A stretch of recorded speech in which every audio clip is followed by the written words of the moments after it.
And we welcome you to X Stadium for the 90th Annual NBC World Series, powered by Evergy. My name is Frank Martinez. I will be your play-by-play announcer for tonight's game. And we have Mark Cavala, who is our color commentator for tonight's game. Mark, we have the visiting team, the Seattle Blackfins, versus the home team, the Santa Barbara, California Forsters. That'll be a good one. Yeah, and I think the Forsters, especially after last year, they finished runner-up in the tournament. I talked to some of the guys there, and they're on a mission. So, and it starts now. So, they're going to see what they can do here and get in that single elimination tournament. And we'll see what happens to them. But let's see what they do tonight. Okay, well, the Forsters are the home team. Defensively for the Forsters, at first base, number 18, Holman. Second baseman will be number 4, Marco. Shortstop, number 5, Pompey. Third baseman will be number 8, Patterson. Left fielder, number 7, Rogers. Center fielder, number 37, Seberg. Right fielder, number 13, Freeman. Catching, number 17, Taman. And pitching for the Forsters, number 35, Frank Camarillo. Camarillo. And leading off for the Blackfins will be the center fielder, number 8, Ryan Jeffrey. That's pretty quick. Ball hit in the left center field. Center fielder takes the play for out number 1. Yeah, so we have one out. How about Camarillo from Goleta, California, 6'4", 210 pounds from UCSB, Santa Barbara there. Brings up the third baseman, number 10, Harrison Kaufman. You can give me Jeffrey's vitals next time he comes to bat. I'll do that. He's ready to jump on that first pitch. First pitch is in there for call, strike 1. Okay, and so we got Kaufman from Seattle, Washington, 6'3", 225, St. Bonaventure. And he is a junior.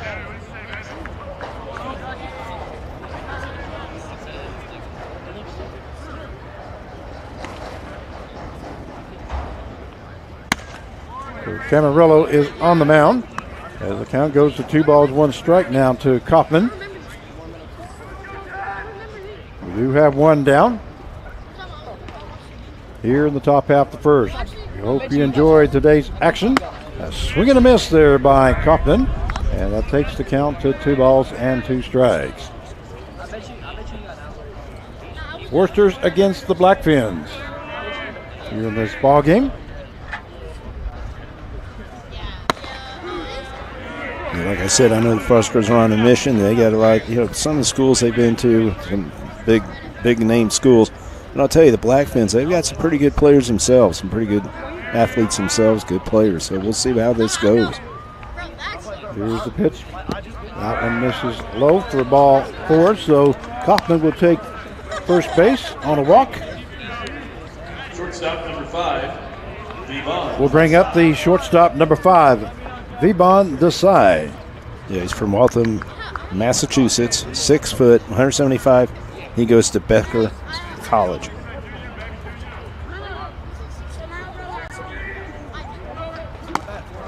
That one misses outside, so the count 1 ball, no strikes.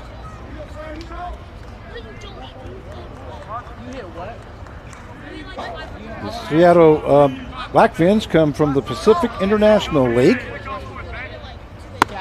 That one hits the outside corner, and the count will even up at 1-1. Blackfins are making their second National Baseball Congress World Series appearance. They qualified for pool play in 2023 and were eliminated in the first round bracket game to finish 1-3. Went from 90 miles an hour to 79 right there. 2 balls, 1 strike now to the side.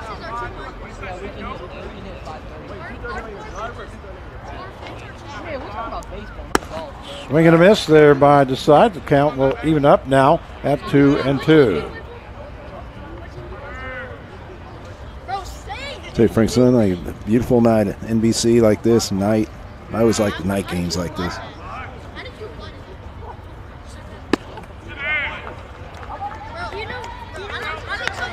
Swing and a miss there by Desai. Goes down swinging for out number 1. Camarillo records his first strikeout. That brings up the right fielder, number 34, Josh Williams. Yeah, he's from Chicago, Illinois, 6'2", 190 from Shoreline Community College. So we have 2 down now here in the top half of the first, with the runner on at first base. He walked.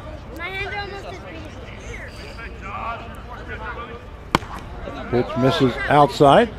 92 miles an hour fastball. Josh Williams, the batter, playing right field for the Blackfins. Here's the pitch. That one misses outside. 2-0 now the count to Williams. It's one thing these Forster has always done with their pitchers. They just come right after you usually. They work fast. Swing and a miss there by Williams. And that just shows the kind of guys that Bill Pentar gets out there. They're top pitchers. They're really good pitchers, and he gets from across the country, some of the big colleges like we talked about. They know how to pitch. That one misses high for ball 3. 3-1 now the count. It is 84 degrees here and clear at 9:21. The time and temperature brought to you by hooksbat.com. And it is ball 4, so Williams will reach on a walk. That's the second walk given up here this inning and in the ball game. We'll bring up the designated hitter, number 24, J.T. Starkus.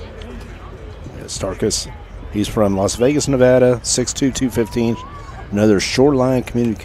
I was going to say Shoreline, but it is Shoreline Community College. Kind of stumbled there.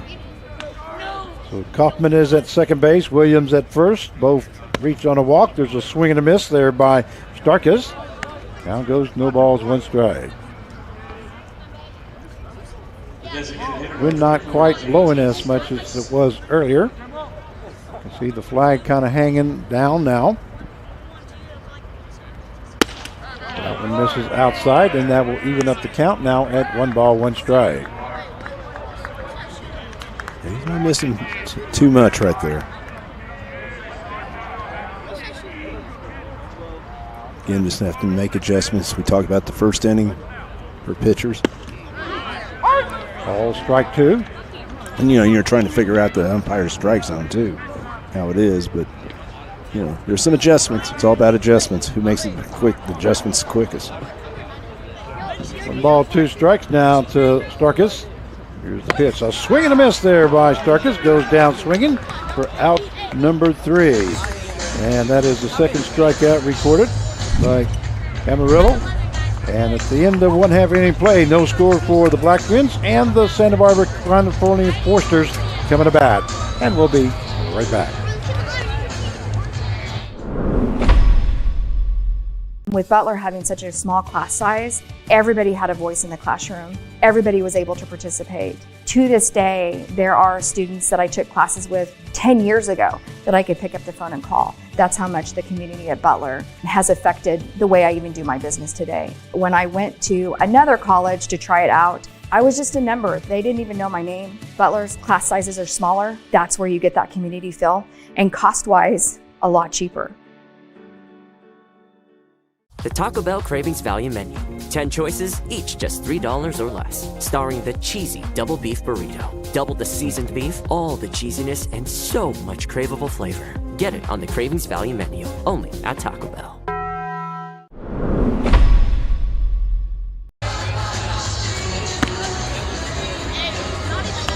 And we welcome you back to X Stadium for the 90th Annual NBC World Series, powered by Evergy. We go to the bottom half of the first inning. Pitching for Blackfin will be C.J. Blowers. The Blowers from Graham, Washington, 6'6", 230, California State, San Bernardino. And the California Forsters, of course, got the automatic bid as they were the 2023 runners-up. Forsters bid for that 11th title and 4th consecutive was turned back by Hudson, Kansas in the title game. And also broke an all-time record of 20-game winning streak by Santa Barbara. A member of the California Collegiate League, is now 125-42, or .749 all-time in 31 tournaments, and 111-28, .799 in the 24 modern wood era tournaments. They are a big staple here at the NBC World Series. And their coach, of course, is Bill Pintard. Coach for the Seattle Blackfins is Ben Andrews. We're ready to get started here in the bottom half of the first inning. Due up for the Foresters, third baseman, number 8, Daniel Patterson. Patterson from Round Rock, Texas, 6'1", 185 pounds, Westmont College. He is a senior.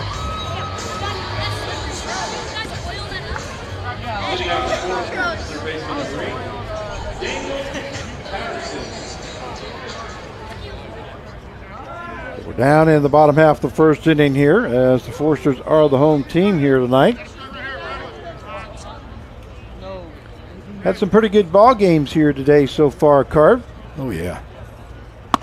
We've kind of like seen it all almost, you know. I mean, we saw offense, we've seen pitching duels, great defensive plays. I mean, just everything. In the first game at 12 noon, we had San Diego, California coming back and winning that game 7-5 over Boulder. 3 o'clock game, it was Derby 9 and Liberal 6.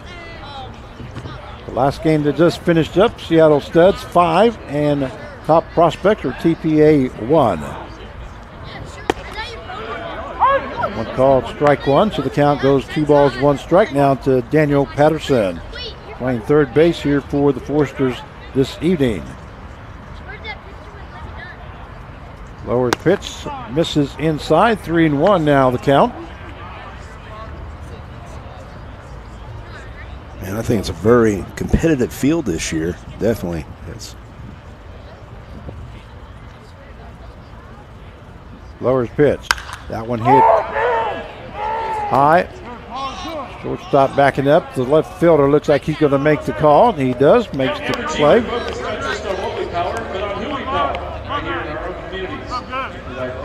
They're gone. Making the catch for out number 1. So we have 1 out. And bring up the designated hitter number 11, Caden Peterson. Yeah, from Turlock, California, 6 foot.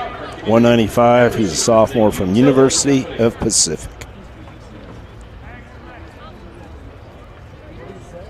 One down here now in the bottom half of the first. Still no score. And that one misses inside. Here's Peterson. The count goes 1 ball, no strikes. Turlock, California. Huh? You been there before? No, never have. Okay, no, yeah. I know you've traveled a lot, Frank, so I mean, that's been obviously to California, Poland. but not in that area. 2-0 now the count. Here's the pitch. Ball hit into left field. Left fielder. Scott makes the catch for out number 2. So we have 2 down now. Here in the bottom half of the first. 2 up now is the first baseman, number 18, Jack Homan. Yeah, from Oak Hills, California, 6'4", 225, from UCSB, Santa Barbara there. And he is a junior.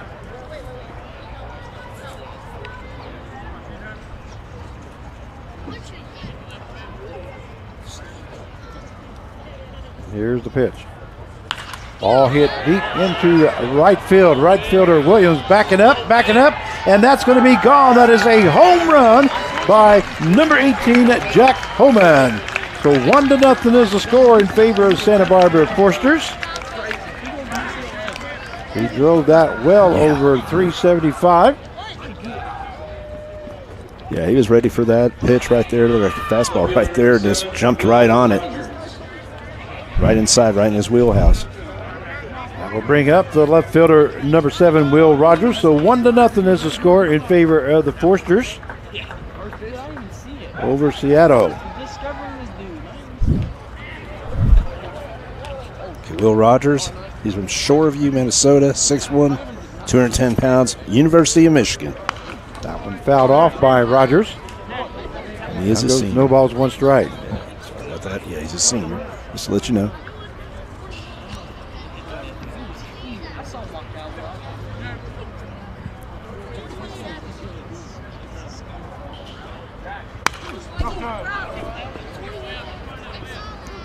Oh, 2 now the count to Rogers.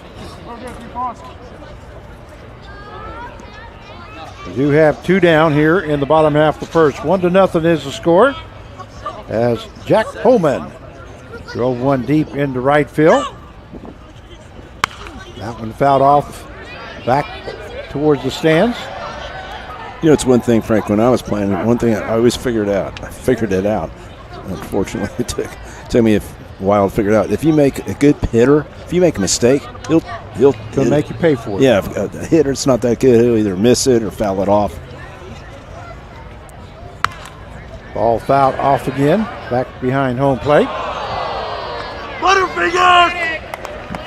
I remember a few times, you know, you'd let go of the ball and go, oh no, and then it's off the wall or something like that, and you go, oh man. So that one, I guarantee you, he wanted that back. That one misses high. The count now goes to 1 ball, 2 strikes. Just getting started here. If you're just now joining us, scores 1-0 in favor of the Forsters. Here's the pitch. That one misses high, and the count will even up now at 2-2. This is game 4 of 11 in 33 hours for baseball around the clock. If you're counting, there's a check swing, and he went. Going down is Rogers for out number 3. But not before the Forsters score 1 run, so at the end of 1, it is the Forsters 1 and the Blackfins 0. You can see there he tried to check that swing, but was not able to, and we'll be right back. With Butler having such a small class size, everybody had a voice in the classroom. Everybody was able to participate. To this day, there are students that I took classes with 10 years ago that I could pick up the phone and call. That's how much the community at Butler has affected the way I even do my business today. When I went to another college to try it out, I was just a number. They didn't even know my name. Butler's class sizes are smaller. That's where you get that community feel, and cost-wise, a lot cheaper. The Taco Bell Cravings Value Menu. 10 choices, each just $3 or less. Starring the cheesy double beef burrito. Double the seasoned beef, all the cheesiness, and so much craveable flavor. Get it on the Cravings Value Menu, only at Taco Bell.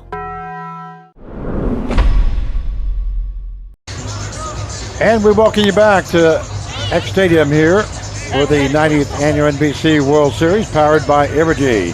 Due up in the top half of the second inning for the Blackfins. First baseman number 25, Paxton Bigby. Bigby from Snohomish, Washington. I always love those names up there. 6'1", 215 from Shoreline Community College. First pitch to Bigby. Misses outside. The count is 1 ball, no strikes.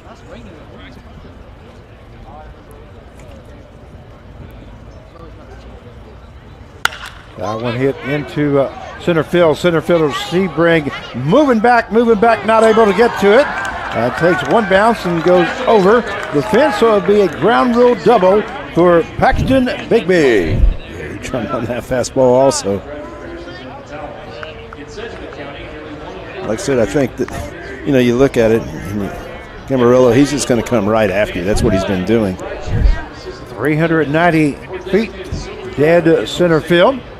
Thing bounces and goes over the wall. Brings up the left fielder, number 26, Keegan again. All hit down the right field side. Goes foul, goes into Blackfin's bullpen. Again's from Marysville, Washington, 6'4", 190 from Shoreline Community College. Yeah, they're very aggressive hitters on both sides. That one misses inside, so that will even up the count now at 1-1. And you can do that when you have pitchers that come right after you and throw strikes.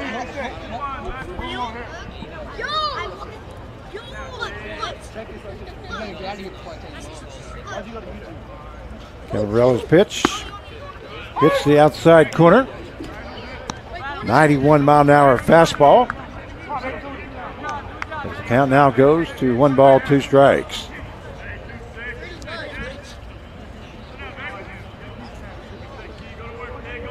Runner on at second base as Bigby reached on a ground rule double. No outs. Got one down low. We'll even up the count now at 2-2.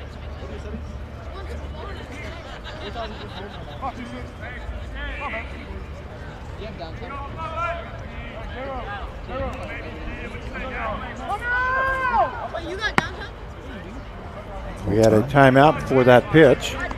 Yeah, So Frank. no pitch. I was going to say, look at that flag now. Yeah, it's blowing now towards left field, coming Wow. out of the south. And that's picked up pretty good pace at it. That's real good. Anything up in the air may carry. That one to right field didn't have any help.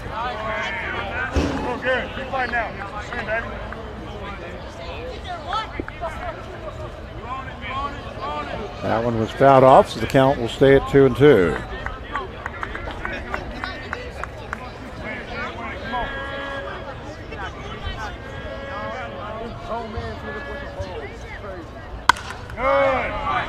Fouled off once again.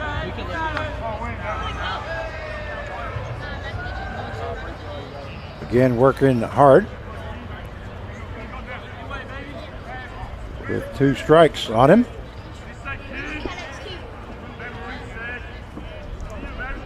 Camarillo's pitch, a swing and a miss there by, again, goes down swinging for out number 1. And that is the 3rd strikeout recorded by Camarillo. Brings up the catcher, number 12, Mike Snyder. He's from Burien, Washington, 5'10", 205. His college is Morningside College University. Sorry. We have one down now here in the top half of the second inning. 1-0 the score.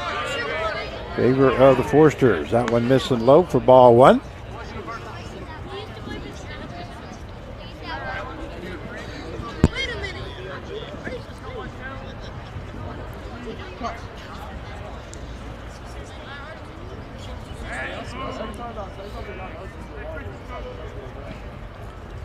Stepping off is Camarillo.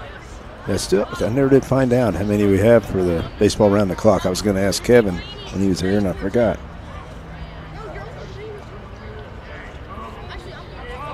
And here's the pitch. That one hit down the right field side.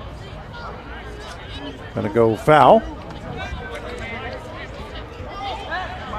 1 ball, 1 strike now to Snyder. Bigby standing at second base with 1 down.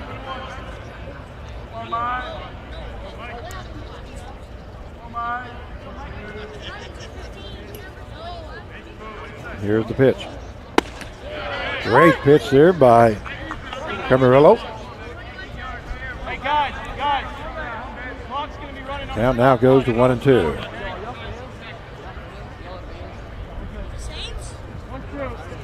What was going on right there, talking to the dugout?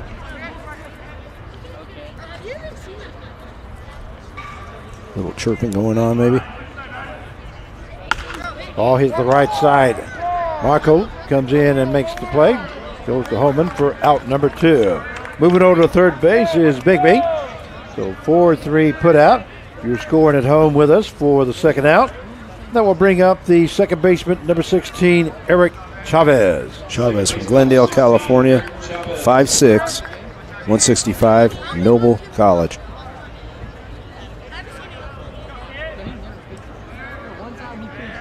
This is the second game for both these two teams. That ball hits to the right-hand side, and Holman will go to Panarello for out number 3. So a 3-1 put out for the third out. At the end of 1.5 innings of play, it is the Forsters 1 and the Blackfins 0. And we'll be right back. There's something happening in Wichita. Excitement, movement, a vibe. A city that offers amazing experiences delivered with heart. From arts to attractions, nightlife to sports, you feel the energy at every turn.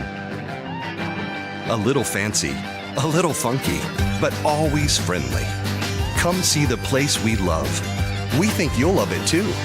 Discover more at visitwichita.com. Whether you're preparing a perfect meal, getting people back on the road, protecting online privacy, or supporting your patient's health, you want to be the best professional in your field. At Butler Community College, our focus is getting you the highly specialized and versatile training needed to start your career in as little as a year. Our classroom experiences are fine-tuned by industry professionals. You'll launch into the workforce with the confidence and skills to make you stand out from the rest. Butler Community College. Real college. Really affordable. And we welcome you back to X Stadium for the 90th Annual NBC World Series, powered by Evergy. We'd like to thank Butler Community College TV for broadcasting these games. Guys in the truck, you're doing a great job.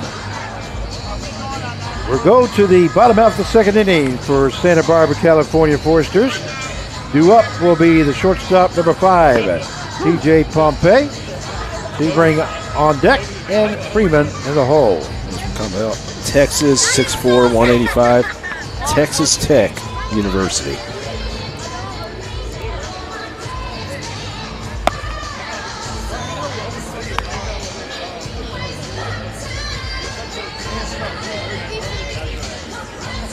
Both these teams, as I was saying there, Mark, have already played a game. Santa Barbara, California Forsters won their first game. Seattle Blackfins lost to Hayesville. And Santa Barbara, California Forsters beat the GPS Legends. There are in the B pool bracket. We have 4 brackets, A, B, C, and D. And 3 teams move on out of each bracket.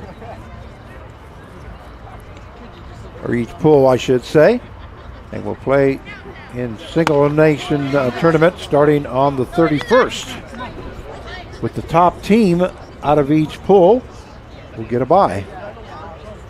Count is 1 ball, 2 strikes now to Pompey. That one fouled off. The count still stays at 1-2. Yeah, like I know you haven't seen all the teams or anything, but I just got a feeling it's going to be real competitive. Just, some of what I've seen so far of the talent. Well, the first 2 days I saw nothing but good, really good pitching and pitching duels. Today, I mentioned to you when we got here that we haven't had any home runs, and I believe we've had 5 of them now. Could be wrong, but we've had quite a few here today, which is great. And big home runs. I mean, put them in the head and turning their game around. We even had a grand slam home run. Yep. Count is 1 ball, 2 strikes still to Pompey. Here's Blower's pitch. That one misses high.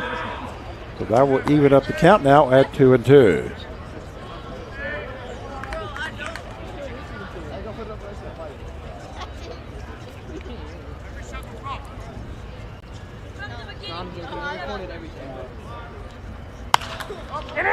That one hit to the right-hand side. Bigby, Chavez, and Williams looks like he's going to call everybody off. The right fielder makes the catch for out number 1. That will bring up the center fielder, number 37, Jonah Sebring. Yeah, he's from Valley Center, California, and he's 6 foot, 170, University of California, Santa Barbara, and he is a senior. Center fielder number 37, Jonah Sebring.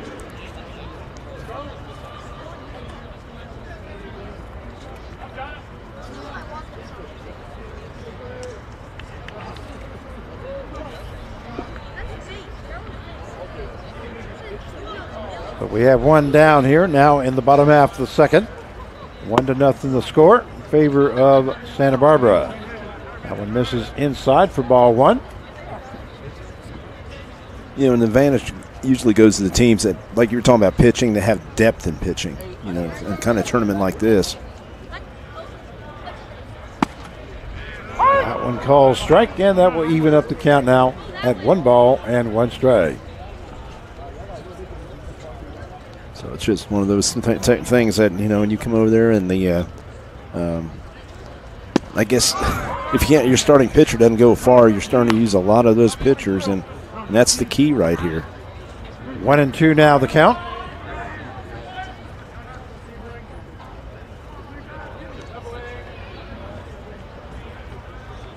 (9:45) local time here in Wichita, Kansas.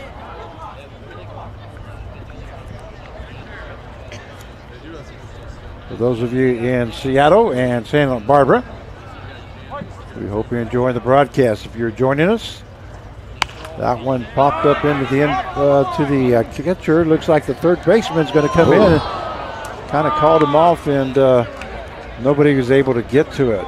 Yeah. Just a little lack of communication there. Let's see. Let's look at it. Look at the catcher was setting up to get that. And then all of a sudden he saw the third baseman, and both guys were not able to get to it. Yeah, that's a tough one right there. That's an out. Should be an out. 1 ball, 2 strikes to Sebring. You don't want to give really good teams extra outs. Here's the pitch. Ball, line shot right up the middle, and Sebring makes him pay for that. He records his first hit of the ball game. That is the second hit of the ball game here for the Forsters. Going to bring up the right fielder, number 13, Jackson Freeman. Yeah, from Ladera Ranch, California, 6'2", 195 pounds, sophomore from Northwestern University.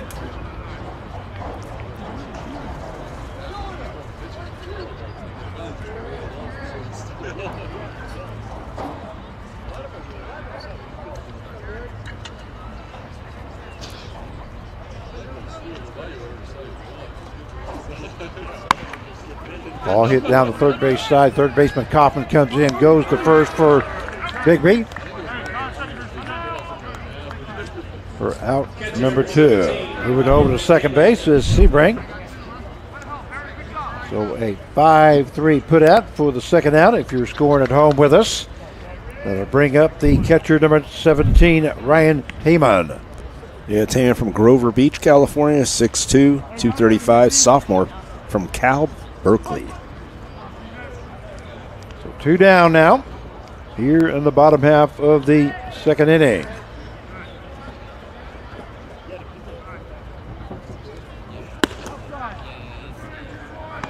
That one misses high for ball 1.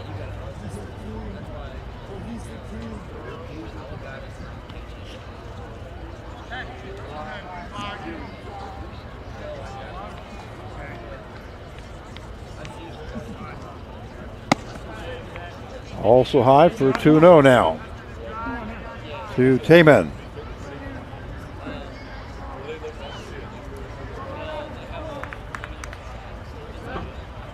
Was wanting you to knock on the door, so maybe he will tell us how many baseball around the clock guys we have, people we have. Yeah.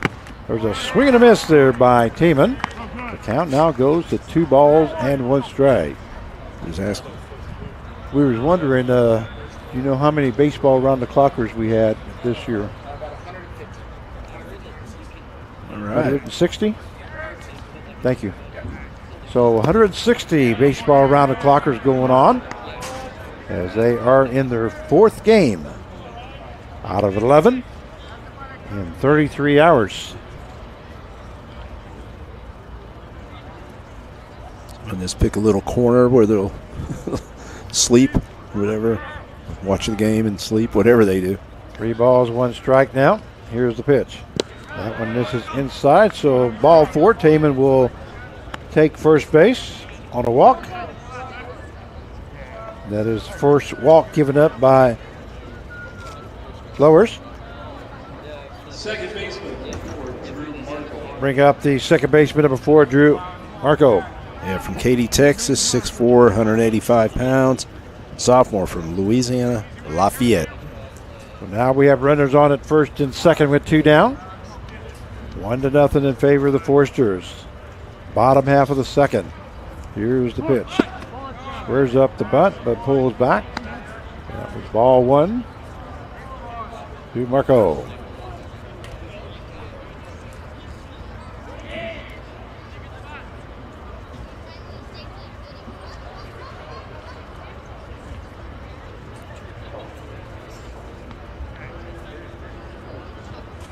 Lowers taking it clear down to the zeros before he makes that pitch. Yeah, it's pretty close. Swing and a miss there. And the count goes to 1-1. I think the umpire there, he was ready to call it.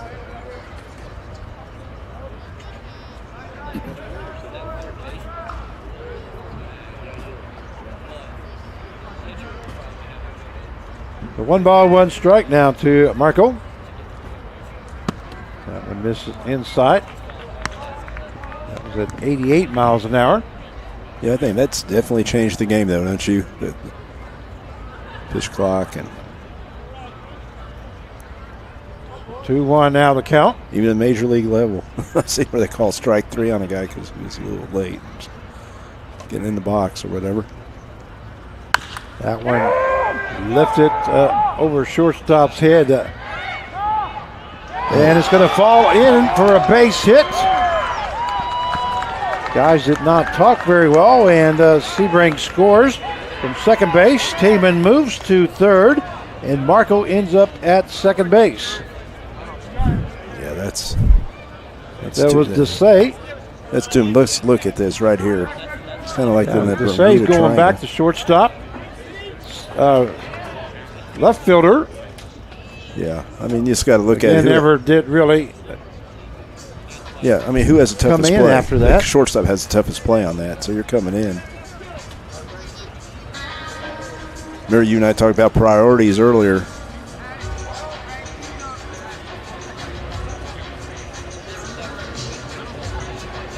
So 2-0 now is the score here in the bottom half of the second inning.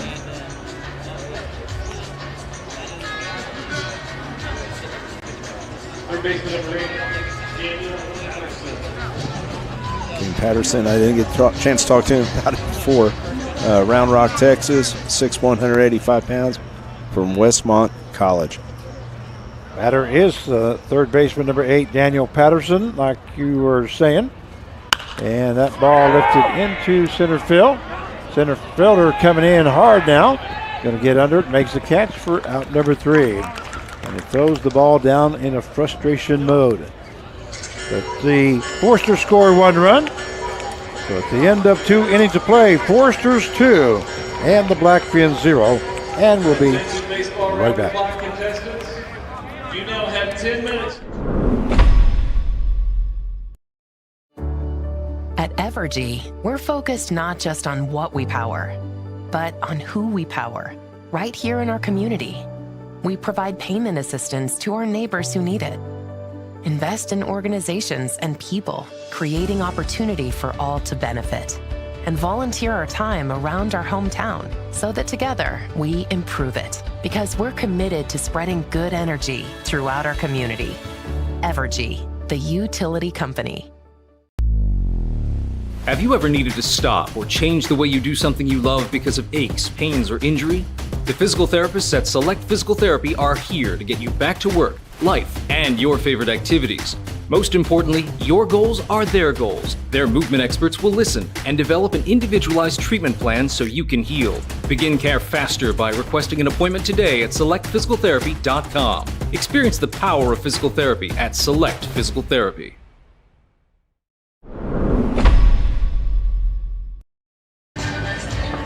And we're welcoming you back to X Stadium for the 90th Annual NBC World Series, powered by Evergy, as we go to the top half of the third inning. The score is the Forsters 2 and the Blackfins 0.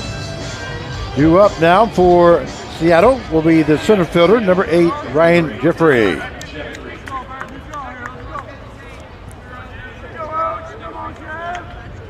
Jeffries flew out to center field his first time up. Here's the pitch. That one called strike one. Breaking ball at 78 miles an hour.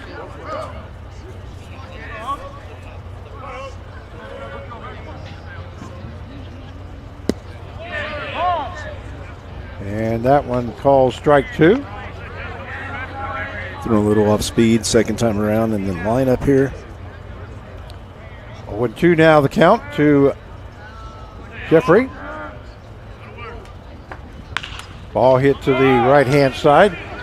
Holman picks it up, goes to Camarello, covering for out number one.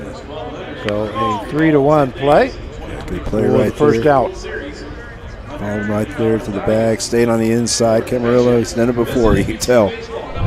That brings up the third baseman, number 10, Harrison Kaufman.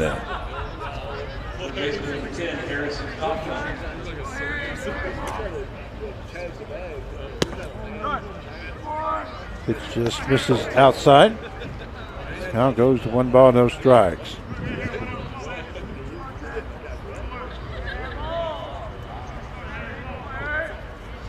Morello's pitch in there for a call strike. 94 mile an hour fastball. He's definitely changing it up, isn't he?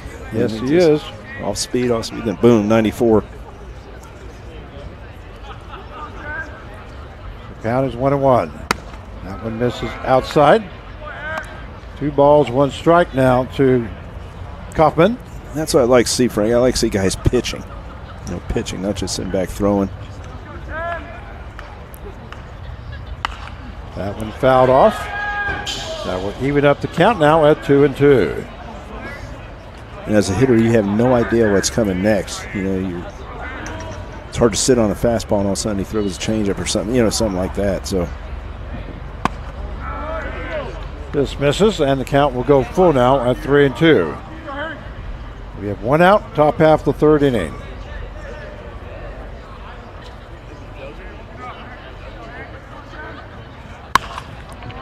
Fouled off to the left side. Count will stay full. Once again, if you're just now joining us, the Forster scored 1 run in the first and 1 run in the second. And the score is 2-0 in favor of the Forsters. Check swing. And didn't go, so Kaufman will reach on a walk. That's his second time that he's taken a walk here in the ball game. Did it in the first inning. Brings up the shortstop, number 5, Vibon Desai. Stop number 5, Vibon Desai.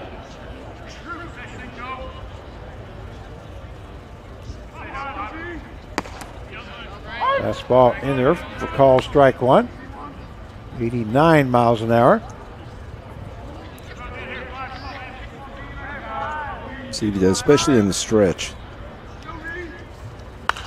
That one fouled off the left side. And the count goes 0-2 now to Desai.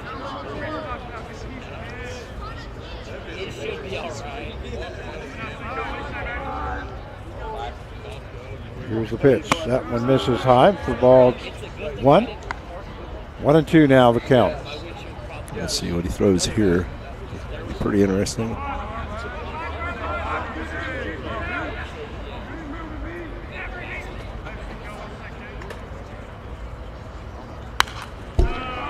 Back once again. That fastball. Did that say 93? I didn't. 93, yeah.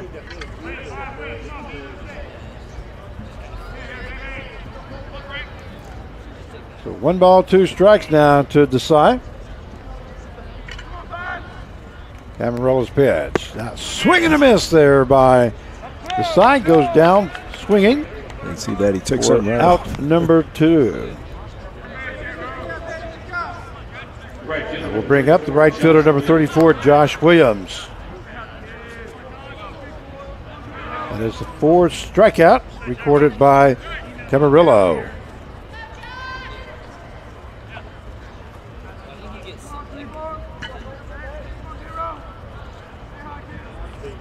side.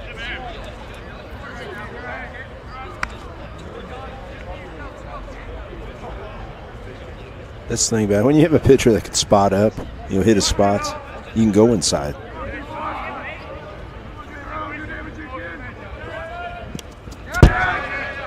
That one's swing and a miss there, and move it over to second base will be Kaufman. That gets by the catcher.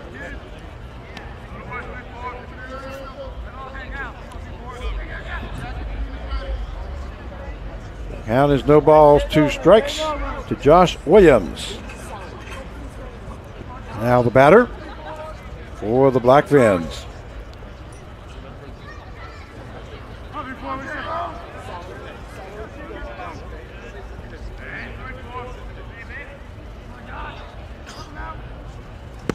Swing and a miss there.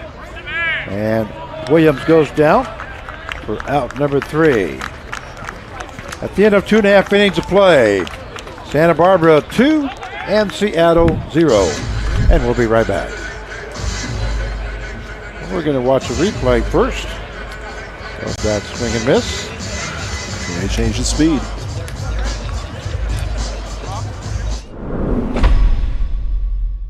Whether you're preparing a perfect meal, getting people back on the road, protecting online privacy, or supporting your patient's health, you want to be the best professional in your field.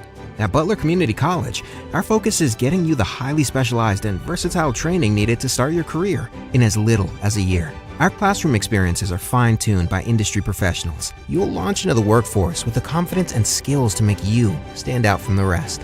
Butler Community College. Real college. Really affordable. At Davis Moore, we make sure there's something for everyone at each of our locations. We stock vehicles spanning almost every make and model. We're confident you will find exactly what you're looking for. Every vehicle on our lot has passed our 171-point inspection to ensure safety and reliability. Customer service is our top priority, and our friendly and expert staff will guide you through the process every step of the way. Come shop Wichita's best selection of used cars at any one of our locations, or check us out online at davis-moore.com. And we welcome you back to X Stadium for the 90th Annual NBC World Series, powered by Evergy. Excuse me. As we go to the bottom half of the 3rd inning. I guess that's what announcing 4 straight games does to your throat. I can imagine. Due up now for the Foresters will be the designated hitter number 11, Caden Peterson.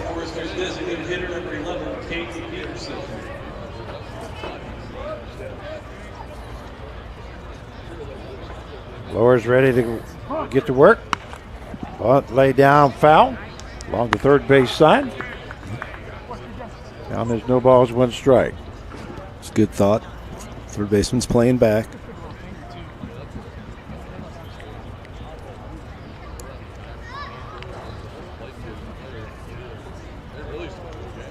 Here's the pitch. That one misses high for ball 1. The count evens up now at 1-1.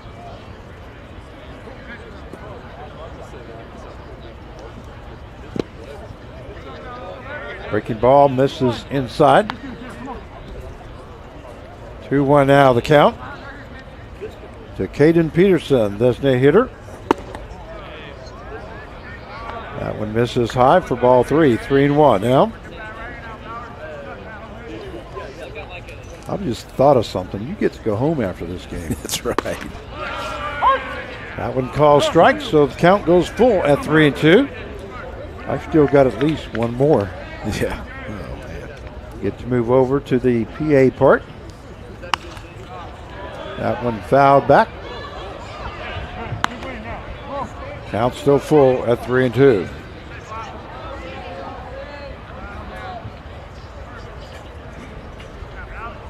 Here's the pitch. Great pitch there. Change up. Peterson got caught looking. That's a great pitch. And that is strike 3 for out number 1. And we'll bring up the first baseman, number 18, Jack Holman. More of a curveball. Let's take a look at this replay here. Great pitch. Right across the letters.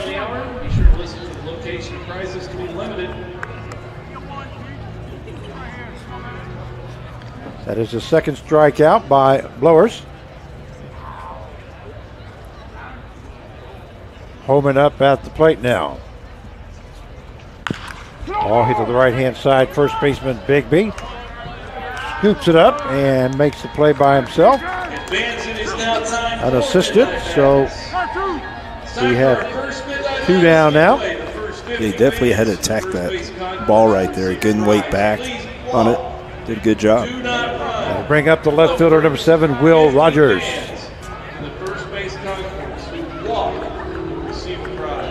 Looks like the baseball around the clockers are now either having to check in or getting something free. That one misses inside. I thought I heard earlier that they had 10 minutes to check in. Yeah.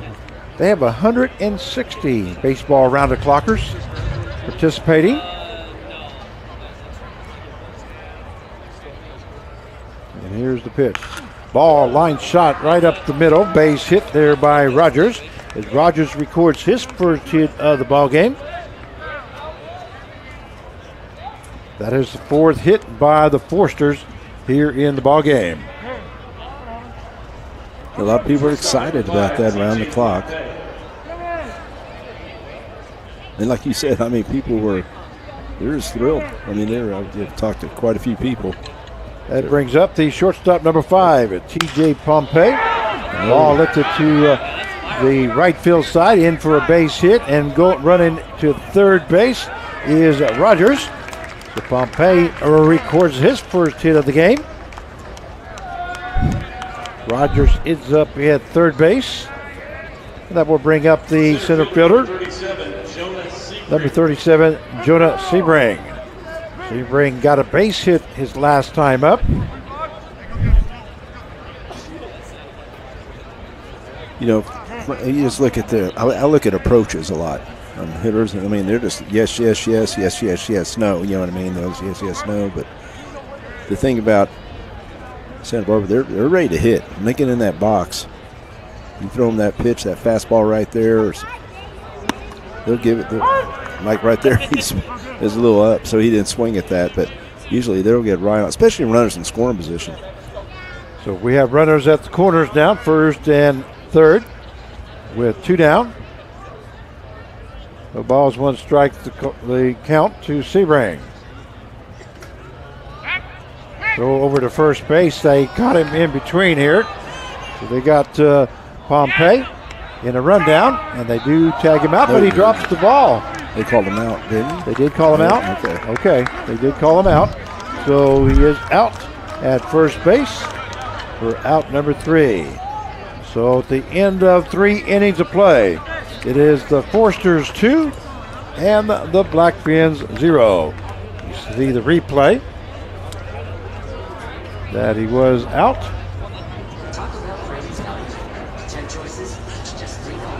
And we're going to be right back.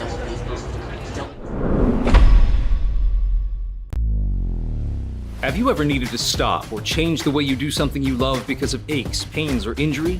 The physical therapists at Select Physical Therapy are here to get you back to work, life, and your favorite activities.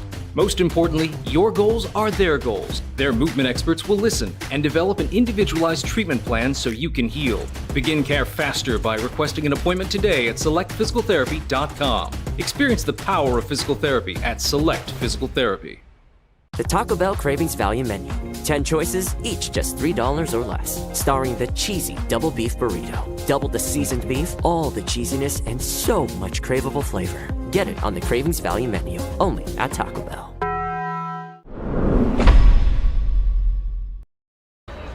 And we welcome you back to X Stadium for the 90th annual NBC World Series, powered by Evergy, as we move to the top half of the 4th inning.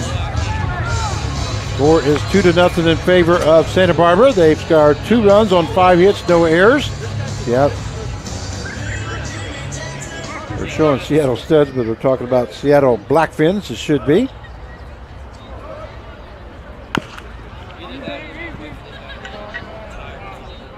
Darkus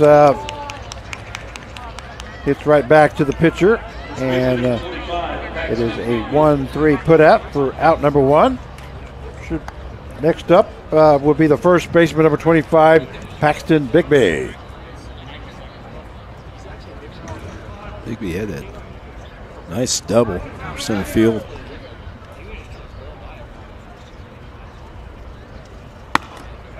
That one misses outside. 91-mile-an-hour fastball by Camarillo, correction. And fouled off there by Bigby. Will take the count to 1-1. You know, it's always fun in summer ball, too. You get all these guys that don't know each other. And, you know, you play all summer. I mean, you know, 2 or 3 months, whatever it is, 2 months. But you get to know each other, and you get to know them for life. It's kind of neat. It's like a ball lifted to third base. Patterson makes the catch for out number 2. We have 2 down now here at the top half of the 4th. And the thing I'm going to bring up, Frank, summer ball was important to me when I was a kid, you know, because high school in Kansas, you have 20 games. You play 20 games in high school, you know, and then you get in summer, you can play 45, whatever you need to play. Now up the Keegan again. Ball hit to the shortstop. Pompey goes to Hovind for out number 3. 6-3 put out for the third out. At the end of 3.5, it is Forster's 2 and the Blackfins 0. And we'll be right back.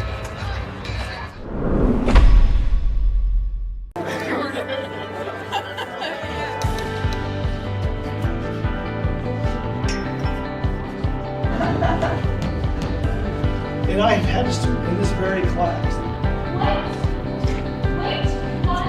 Jay was drawing something up.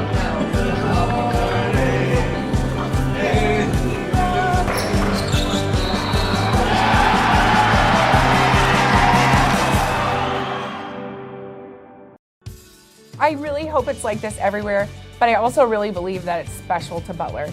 Like, I feel like once you come in, it's a culture. Like, they really want their students to succeed. For me, talking to somebody that has come from a position like me where they were out of the game for a long time, it can change your life. It changed my whole path. Like, I felt like at Butler, I found my people.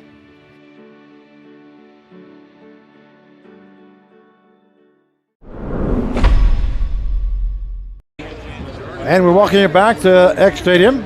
The 90th annual NBC World Series, powered by Evergy's. We go to the bottom half of the 4th inning. 2-0 is the score. Learn more at evergy.com. And there is a penalty. It is ball 1. Ball 1. Due up is center fielder, number 37, Jonah Sebring. Penalty against the Seattle. Center fielder number 37, Jonas Sebring.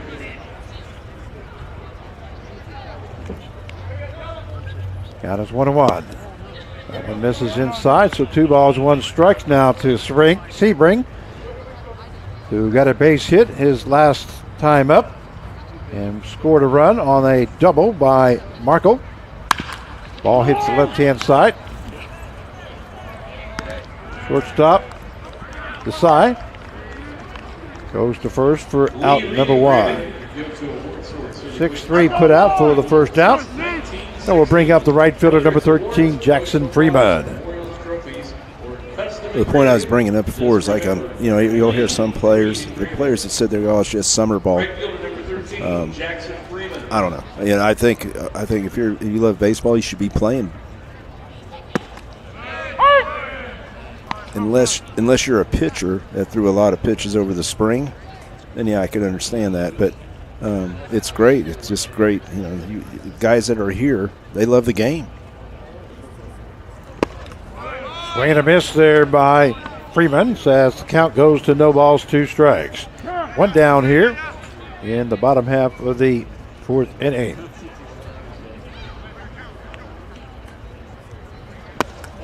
Swing and a miss there by Freeman, goes down swinging for out number 2.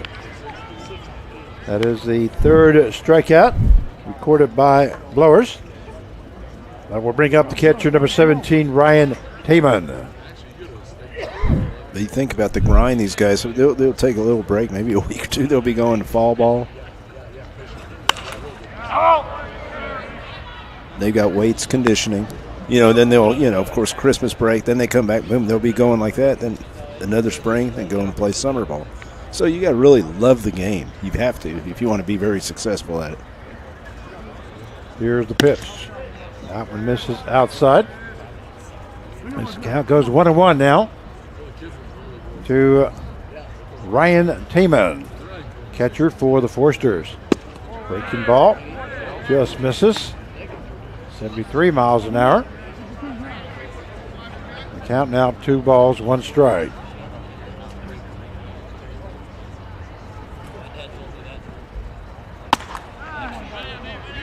Three and 1 now the count. Catch number 17, Ryan Taylor.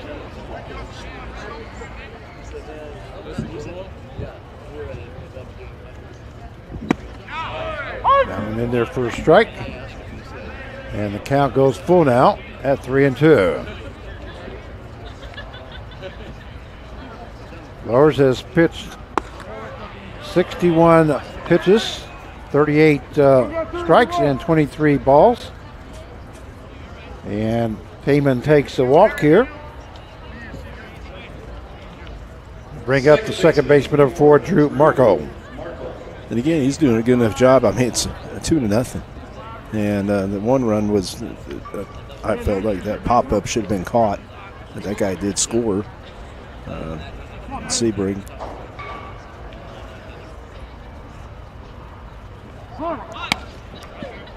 So Marco squares up and pulls back. So it could have easily been 1-0 game. Exactly right right. there. That home run.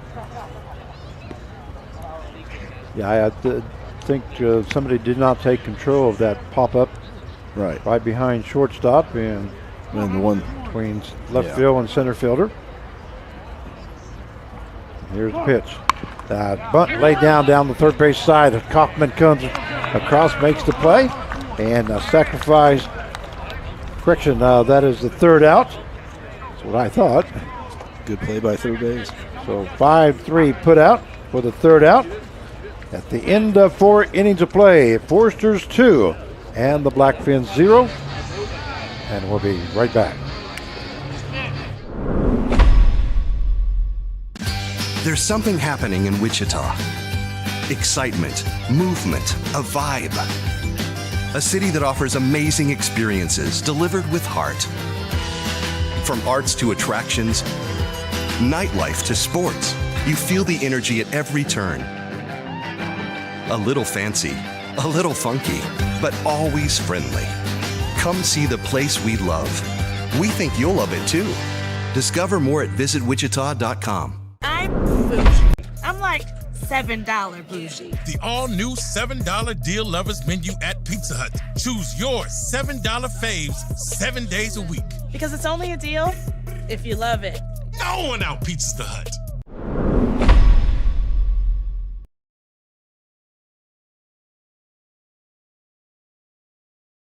Series powered by Evergy. My name is Frank Martinez, your play-by-play announcer, joined by Mark Carvella, our color commentator for the night's games. We go to the top half of the 5th inning. The score 2-0 in favor of the Forsters. Due up for Blackfins, the catcher number 12, Mike Snyder, Chavez on deck, and Jeffrey in the hole.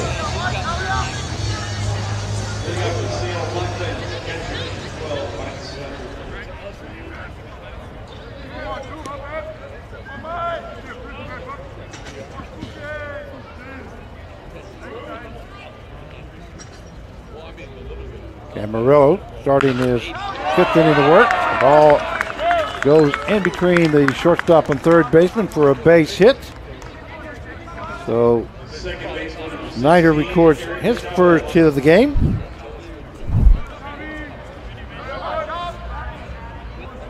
Line shot there by Snyder.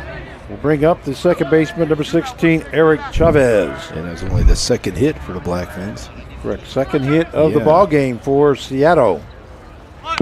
Bunt laid down. Going to be foul. Good effort there by Chavez. Are you trying to make the game in half? With a sack bunt or what? But, usually if it's a sack, you shouldn't try to make it a drag bunt. Maybe it was an element of surprise. I don't know. Count is no balls, 1 strikes, and here's the pitch. Another bunt attempt, falls foul. It is a sack bunt. Yeah, he's got to get his bat angle right there.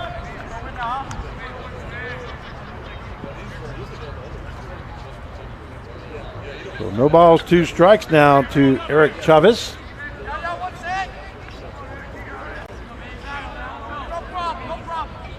Go ahead and do it again. Nope. That one misses low. As the count now goes to 1-2. Yeah, coaches have different philosophies with that. Sometimes those make them go ahead and bunt with 2 strikes.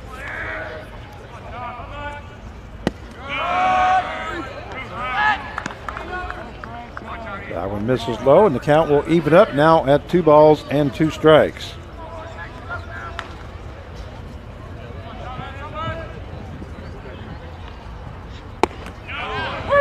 Call strike 3. Chavez takes a look at 3rd strike for out number 1. We'll bring up the center fielder, number 8, Ryan Jeffrey.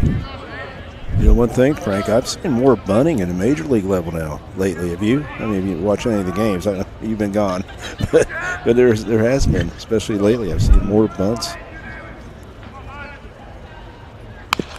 That one fouled off by Jeffrey.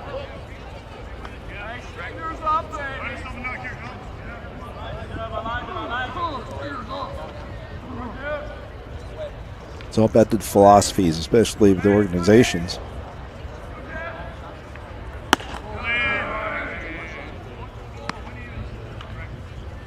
I mean, my philosophy is this. You got a toolbox that you have all these skills. You can bunt, you can hit and run. I mean, it's like a toolbox. All this stuff, you might need it. Like I said, you might do it 4 or 5 times all year. That one misses time for ball 2. 2-1 now the count to Ryan Jeffrey. But why not try to be a complete ball player, a hitter? And I think that's kind of gotten away from us, and now strikeouts more acceptable. And there's a line shot into center field. That's going to fall in for a base hit. So Ryan Jeffrey records his first hit of the ball game. And that is the 3rd hit by Seattle. Now we have runners on at 1st and 2nd with 1 out. Now we'll bring up the 3rd baseman, number 10, Harrison Kaufman. Kaufman has been up the bat twice now and has walked twice. Both times got stranded at 2nd base. There's a pitch by Camarillo in there for call strike 1. Breaking ball at 77 miles an hour.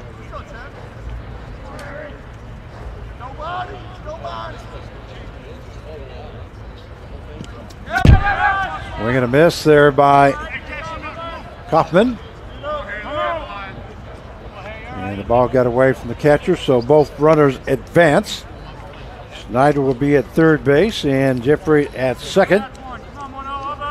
Well, you got him where you want now. I mean, running at 2nd and 3rd. If you're the Blackfins. Count is no balls, 2 strikes, 1 out. Here's the pitch. Ball fouled off back in the stands.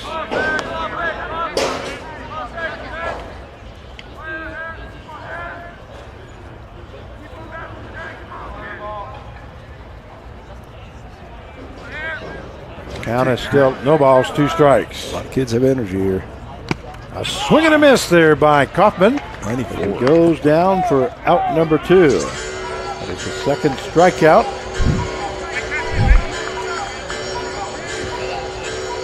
And the 7th strikeout recorded by Camarillo.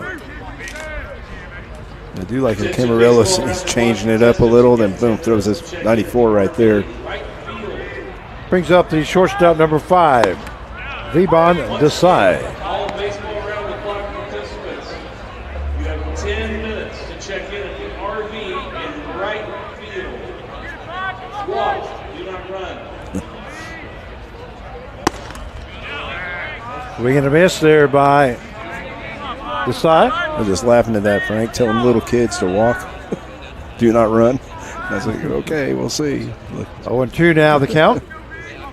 Hopefully they do. 2 outs with runners at second and third. Jeffries at second, Snyder at third.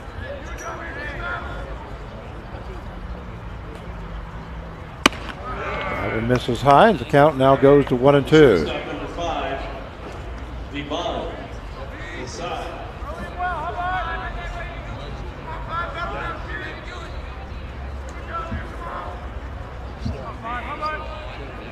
Here's the pitch. Swing and a miss there by the side. Goes down. And Camarillo strikes out the side. That is the 8th strikeout recorded. At the end of 4.5 innings of play, it is the Foresters 2 and the Blackfins 0. And we'll be right back.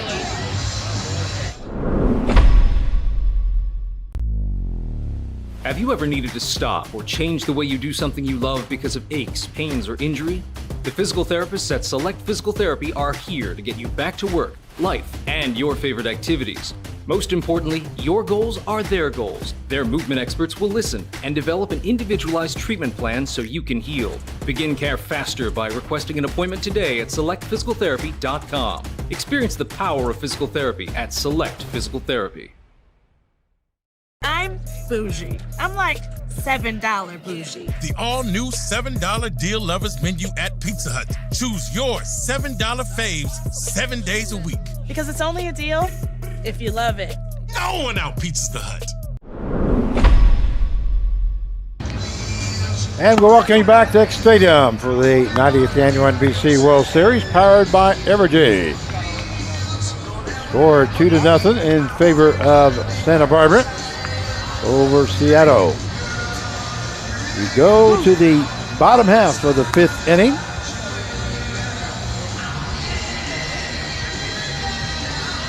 So far, the game is pretty tight here, Mark. Turned into a little pitcher's duel. I mean, how it first started, Santa Barbara scored a run on each first 2 innings, 1 each, and I figured they might start getting some more separation going, but Blackfins are staying right in there. Due up on the bottom half of the 5th inning for the Foresters, third baseman number 8, Daniel Patterson.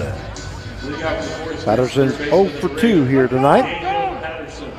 He flew out the left field and flew out to center field in the second. Here's the first pitch. Tries to lay down a bunt. It is foul. No balls, 1 strike now to Patterson.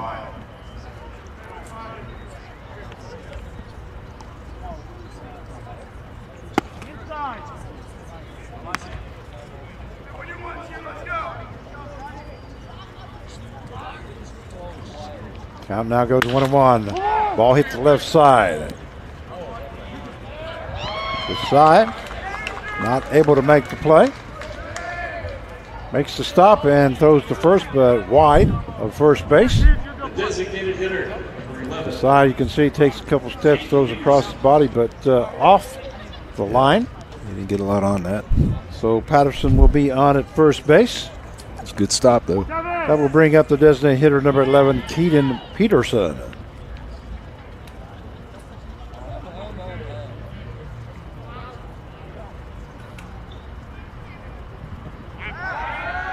Go over to first base.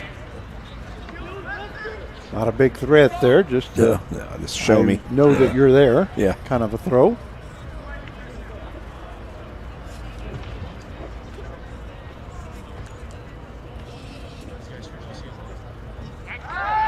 Once again, this time a little bit harder.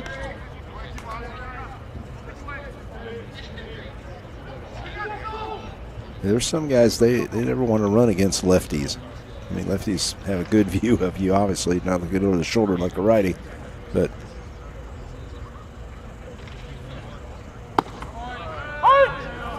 Fastball there by. But I believe you can still run on Lefty. You know, it's just that you just got to watch what he does. Kind of goes no balls, one strike now to Peterson. Breaking ball, called strike 2.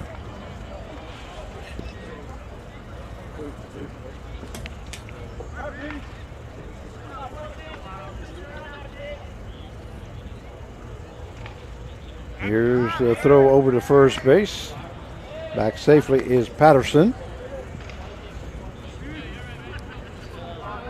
You do that because you want the runner knowing that, hey, he's thinking about me. Maybe he takes a step back towards first. Not a big lead. Ball hit to the third base side, but going to be foul.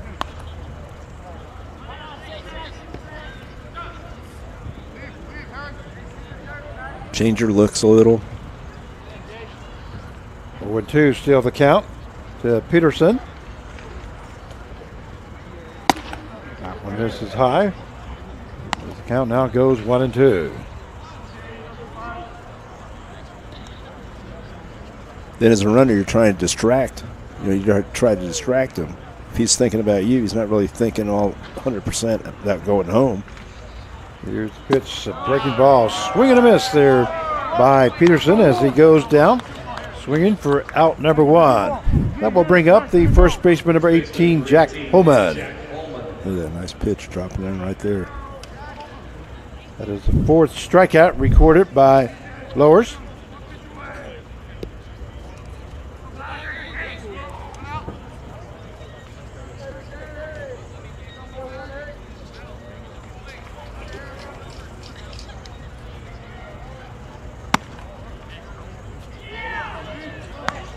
Pitch misses for ball 1.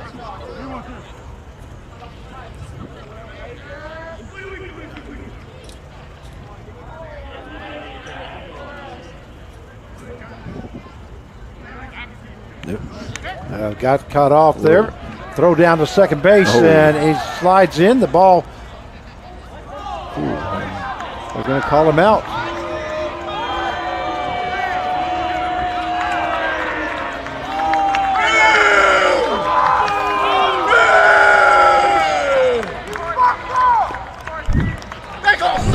Watch replay here. Here goes the replay. Down the ball goes to second base, and he makes the tag.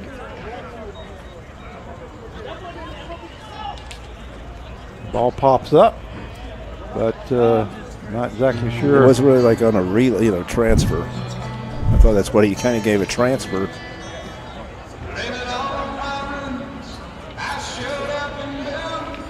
At least you're talking about it.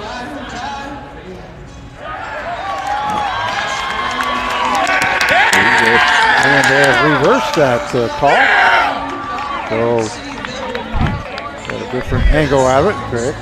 That's a good job by those umpires to get together. He went down.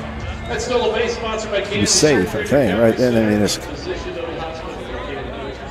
didn't have control. So Would you say that, Frank? Safely at second base is Patterson.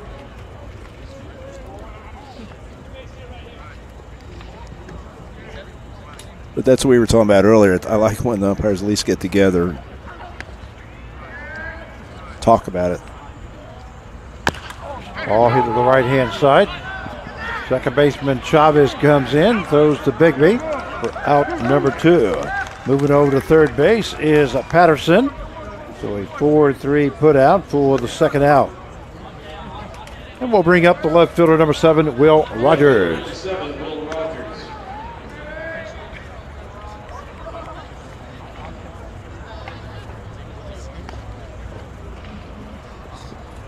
Rogers is 1 for 2 here tonight, as he struck out the first time in the first inning as he made the third out and got a base hit in the third.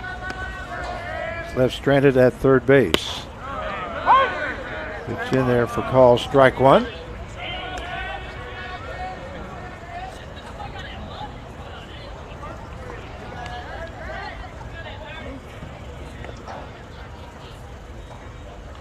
The ball's 1 strike.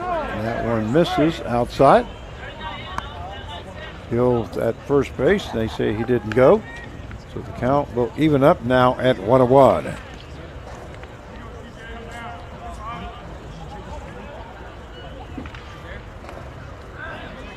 So Patterson on at third base with 2 down. Here in the bottom half of the 5th inning. 2-0 the score in favor of Santa Barbara. 1-2 now the count. Will Rogers the batter.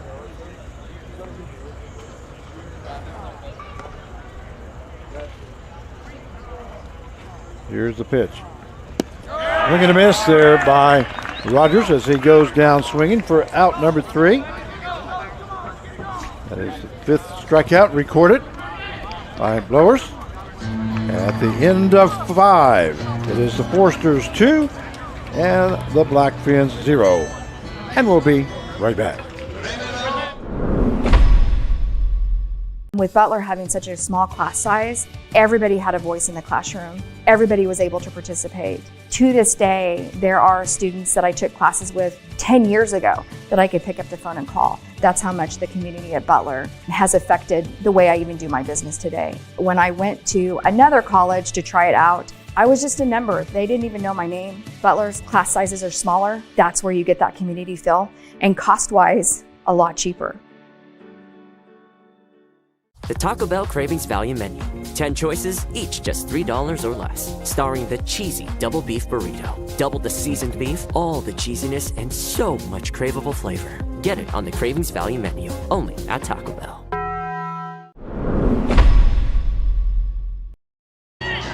And we welcome you back to X Stadium for the 90th Annual NBC World Series, powered by Evergy.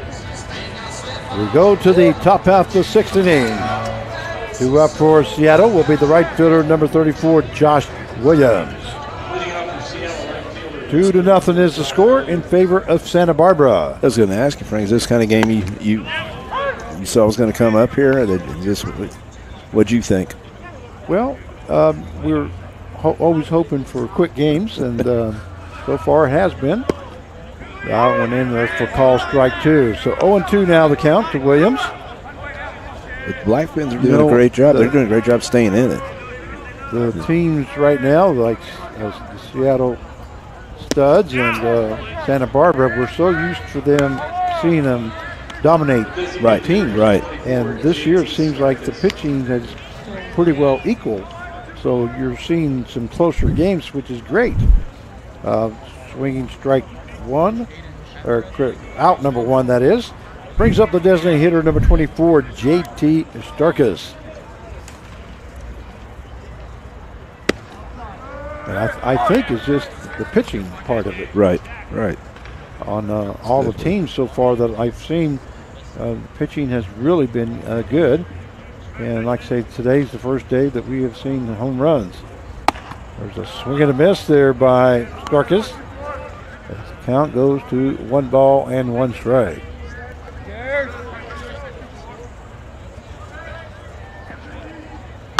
That one hits the right field side.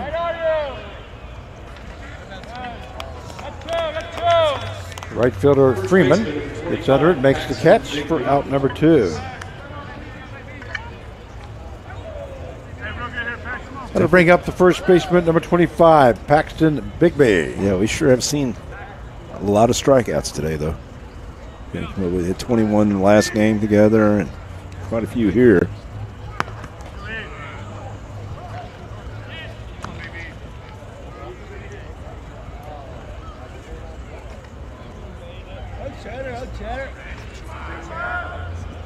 Here's the pitch. That one hit up the middle. Shortstop Pompey goes across, goes to first base for out number 3. Great play there by Pompey. And that is a 6-3 put out for the 3rd out at the end of 5.5 innings of play. It is Santa Barbara 2 and Seattle 0. Look at that replay. Nice toss there by Pompey. And we'll be right back. Select Physical Therapy are here to get you. There's something happening in Wichita. excitement, movement, a vibe. A city that offers amazing experiences delivered with heart. From arts to attractions, nightlife to sports, you feel the energy at every turn. A little fancy, a little funky, but always friendly. Come see the place we love. We think you'll love it too. Discover more at visitwichita.com. Whether you're preparing a perfect meal, getting people back on the road, protecting online privacy, or supporting your patient's health, you want to be the best professional in your field. At Butler Community College, our focus is getting you the highly specialized and versatile training needed to start your career in as little as a year. Our classroom experiences are fine-tuned by industry professionals. You'll launch into the workforce with the confidence and skills to make you stand out from the rest. Butler Community College. Real college. Really affordable. And we welcome you back to X Stadium for the 90th Annual NBC World Series. We go to the bottom half of the sixth inning. Shortstop number 5, TJ Pompey, will hit the ball to the shortstop. The side. He goes to first base for out number 1. So a 6-3 put out as Pompey swings at that first pitch. That brings up the center fielder, number 37, Jonah Sebring.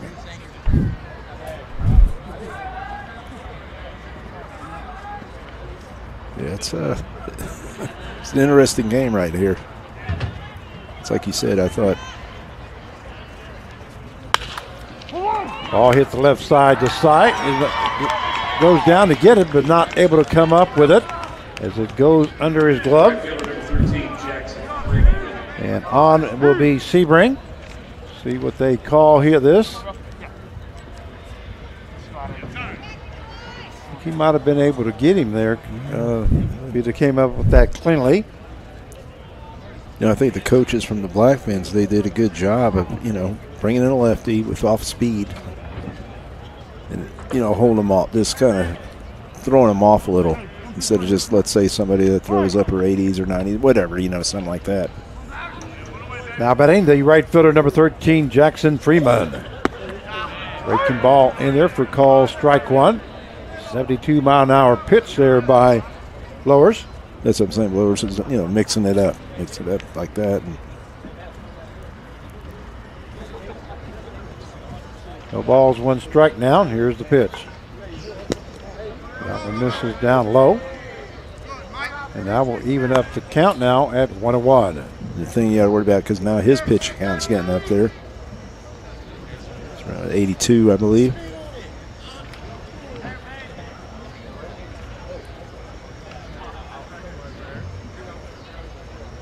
Correct. He's got 82 pitches, 52 strikes, and 30 balls. Throw over to first base. So I don't know without anybody getting loose over there, I don't believe.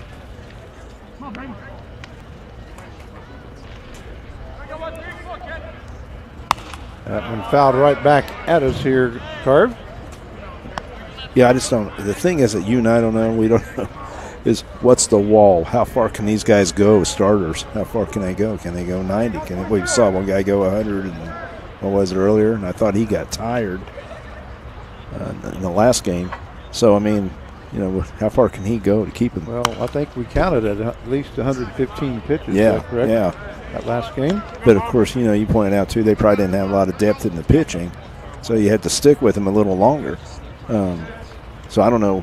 We don't know what they have. And we're trying to go through, especially the pool play. So 1 ball, 2 strikes now to Freeman. Here's the pitch. That one just misses outside. But that will even up the count now at 2-2. Then you start thinking, how much pitching do I want to use against a team like this, against Santa Barbara? Now all of a sudden you're staying right in there, and you've got a chance, maybe get a chance to surprise them, maybe beat them. That one misses, and the count will now go full at 3-2. Runner on at first base with 1 down. Here in the bottom half of the 6th inning, 2-0 the score in favor of Santa Barbara. That one misses outside, and Freeman will reach first base with a walk. That means Seberg will move to second base. And that'll bring up the catcher, number 17, Ryan Taman. Taman has walked 2 times now here in the ball game.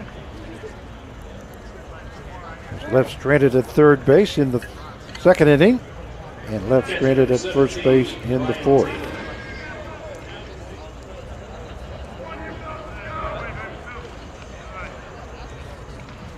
One down. There goes the runners. Throw down to second base, not going to be in time. So Seberg will be at third base and Freeman at second. Seberg took off early, and no way they were going to throw him out, but thought they may have a chance at second base. Let's see how they would play the infield here. Yeah, infield comes in now, as we have one down. Still tight ball game, 2-0. No balls, 1 strike to Taman. Here's the pitch. That one fouled off. So the count will now go to no balls and 2 strikes.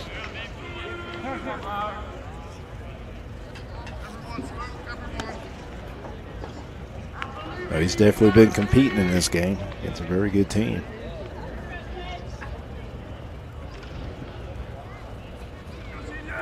So 2 pitch now. Coming up. Swing and a miss there by Taman. Goes down swinging for out number 2. That's big right there. That's huge for him, for the 6 team. strikeouts recorded by Blowers. That'll bring up the second baseman, number 4, Drew Marco.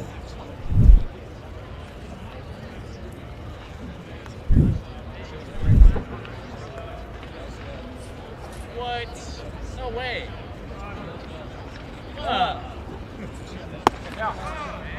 First pitch to Marco is ball 1.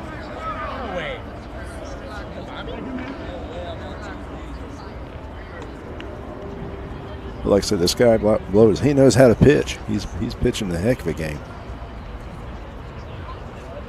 Both of them are. Yeah, both teams working hard. There's a foul ball. Come on, Brady.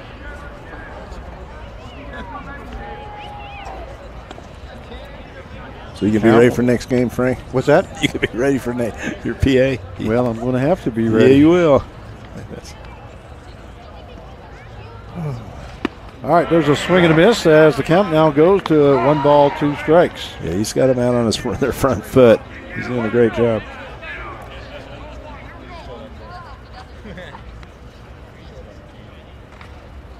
That's why you staying. See what he does to this batter is very important right now. The ball just misses high. That will even up the count now at 2-2. That's why I like guys that know how to pitch. You know what I mean? They're not throwers, they're pitchers. Both these guys, that's who they are. They're really good pitchers. There's the ball hit right back to the pitcher. Blowers goes to first for out number 3. So at the end of 6 innings of play, it is the Foresters 2 and the Blackfins 0. And we'll be right back. Hey guys, Tyler Nordman, Director of Creative Media with Butler Creative TV. We're here at the Wichita Open live streaming the Party Hole, the famous 17th hole at Crestview Country Club. Let's check out the truck, come on in. We are now here inside the mobile production truck of BCTV, Butler Creative TV. Let's check out what's going on. Over here in the corner we have Ella, she's running audio for us, all the audio feeds coming in and making the live stream happen. Next to her is graphics and the producer, Frankie. This is Frankie, he's running all the graphics on the board, a live scoreboard, bringing in the live updated feeds to show the graphics on the board. Next we have here Hanks, the producer, director, tech director as well, directing, cutting up the show, choosing the cameras, what goes up on the screen. Next to him is Alex, and he's on replay. Alex is very important, running the replay today. has all the angles, sees the angles, shows it in slow-mo, having a blast there, watching some putts fall here at the 17th hole. Next to him is Matt Jacobs, the director of BCTV. He is coloring cameras right now. He's shading cameras, making sure they're bright enough, dark enough whenever the sun comes out, the clouds cover the sun. You got to color those cameras up, keep it looking good on the video board. Next to him is Garrett Meyer. He is a camera ops, but he's a break right now, so our camera ops get a little break. So he's having a good time. Out on the cameras, we have 3-man cameras running big 80-inch box lenses. Annabelle, Caden Warner, and Evan Lace, they're out there. We'll check them out later. But thanks for coming in, checking out the truck. This is BCTV.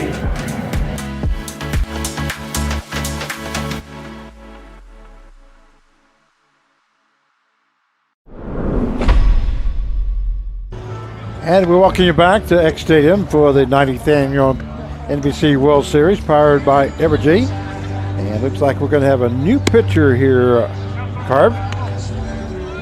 And I believe that's Ty Reinnick. That's the way I'm going to pronounce it. Okay, yeah, he's from Keller, Texas. 6'7", 245, University of Texas, Arlington. He is a sophomore. Pitch hitting for Seattle, number 32, Jeffrey Herod.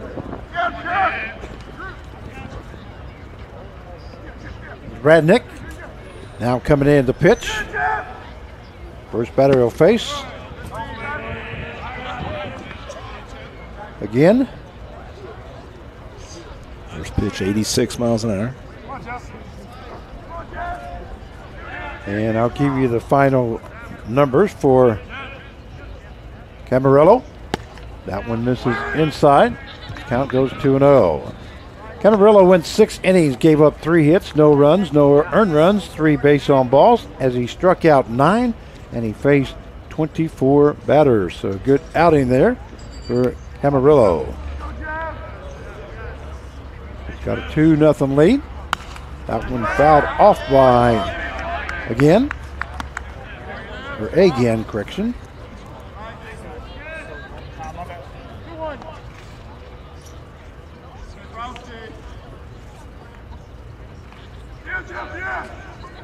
Well, it looks like we may have a pinch hitter.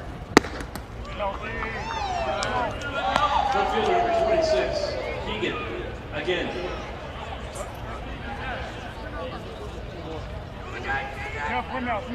Well, you cannot read their numbers. Yeah, they're hard to read.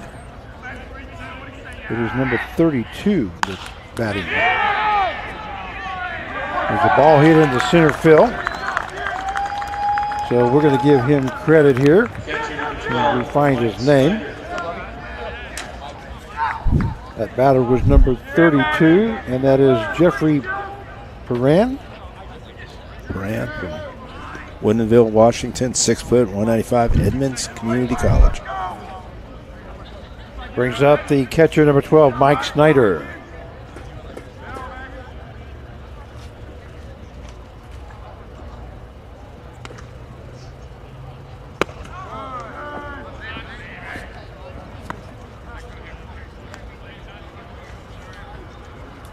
So we have a runner on at first base here in the top half of the 7th inning.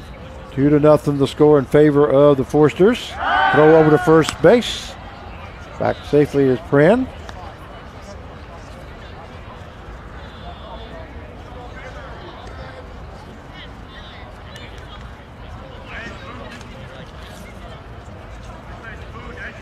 Count is 1 ball, no strikes.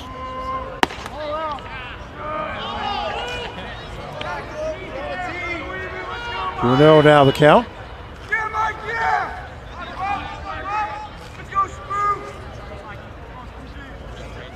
He doesn't look like he's going to go steal. Pretty short lead. Hard hit ball to right center field. Center fielder moving over. As Sebring makes the catch for out number 1. We'll bring up the second baseman, number 16, Eric Chavez. Actually, he's it. Correction, we have a pinch hitter, number 50. That's Alex Hardin from Ogden, Utah, 6'5", 220, Western Oregon. So we have Alex Hardin pinch hitting for Chavez.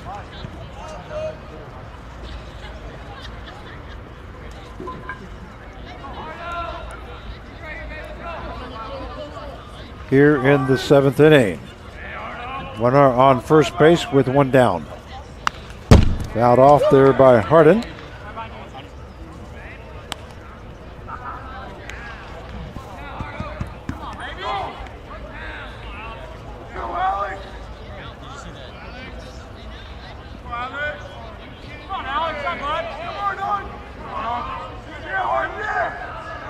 And there's no balls, 2 strikes.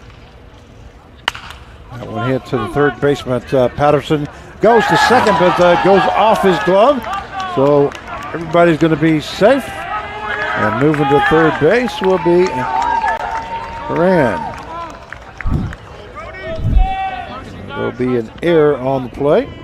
Center fielder number 8, Ryan Jeffrey. Second base. I'm trying to see where fielder's choice.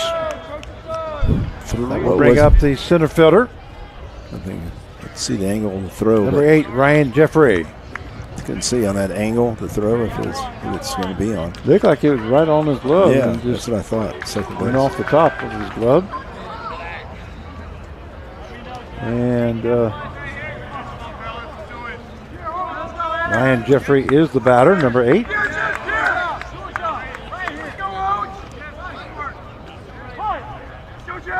But we have runners on at first and third now with one out.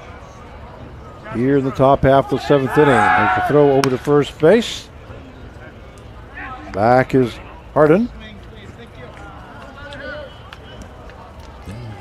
Anybody on the bullpen going? Yeah, they finally.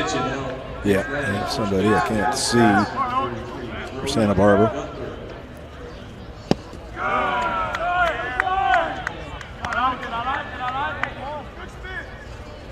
That one misses as count goes to 1 ball, no strikes.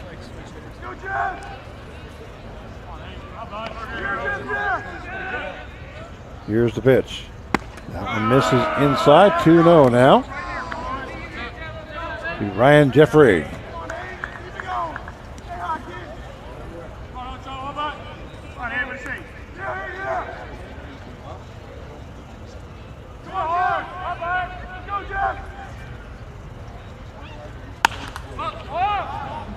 Fouls the left-hand side. Going to be out of play.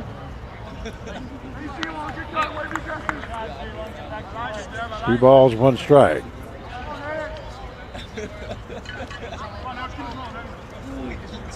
Once again, Rand on at third base and Hardin on at first. That's what we were talking about. The Blackfins are, they're hanging right in here. That's. We talk about that one hit or whatever. We've seen it all day today. That one hit.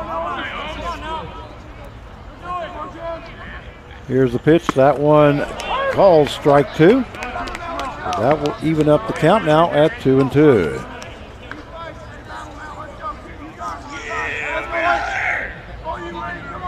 Definitely making things interesting, aren't they? Yes, sir. Here's the pitch now. That one hit into center field. That's going to fall in for a base hit, and 1 run will score.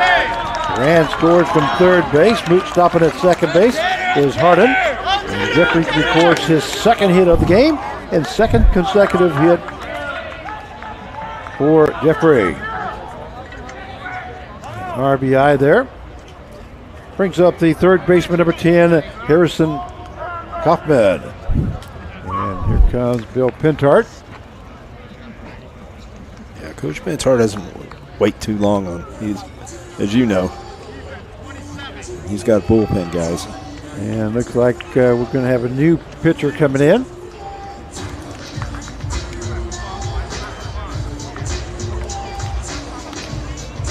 Catch a number here. Looks like it's number 27. It looks like 27 for Connor Campbell. Forsters. And that is Jake Fields. Jake Fields now pitching for Santa Barbara. Right. Jake Fields from El Dorado Hills, California, 6 foot, 215 pounds, Long Beach State. He is a sophomore. So Fields comes in here in the 7th inning.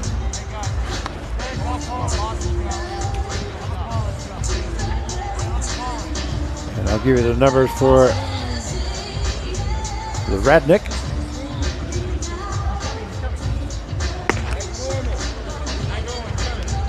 Ended up going 1/3 inning.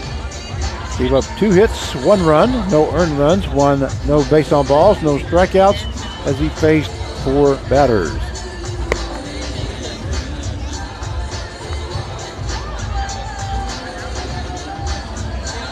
Yeah, like I said earlier, Bill Pintar, and you've known a long time too. He, like I said, he's going to have that bullpen. Look at that. Everybody's in the bullpen. He'll be pretty active. He'll have guys. It's somebody. I mean, he has that opportunity that he can do that. He can go ahead and put some different people in there and be ready to go.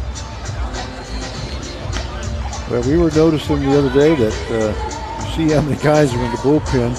They almost have as many guys in the bullpen as the other team does in the dugout. And if you look at the roster, I mean, most of the old pitchers, not as many position guys, really. He always has. Let's see.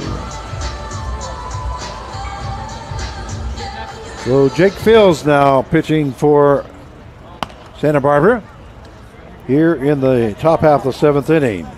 1 run has scored. So we're down 2-1. Yeah, he's got like 16 pitchers on the roster there. So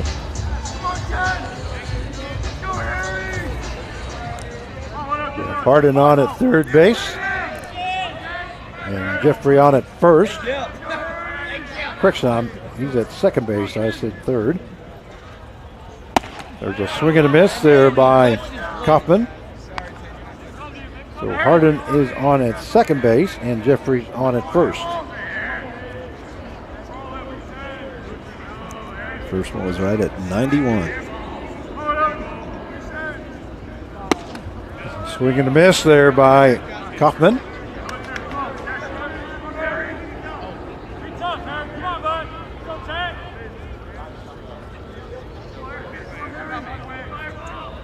Oh, 2 now the count. Here's Fields' pitch. That one fouled off. Is it 93? Just coming right after him with fastballs. Somebody in the skybox almost ate that one. He had to end up ducking.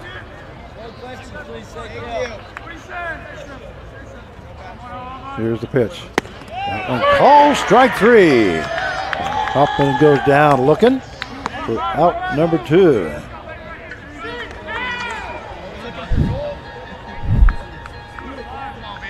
That brings up the shortstop number 5. Vaughn, this side.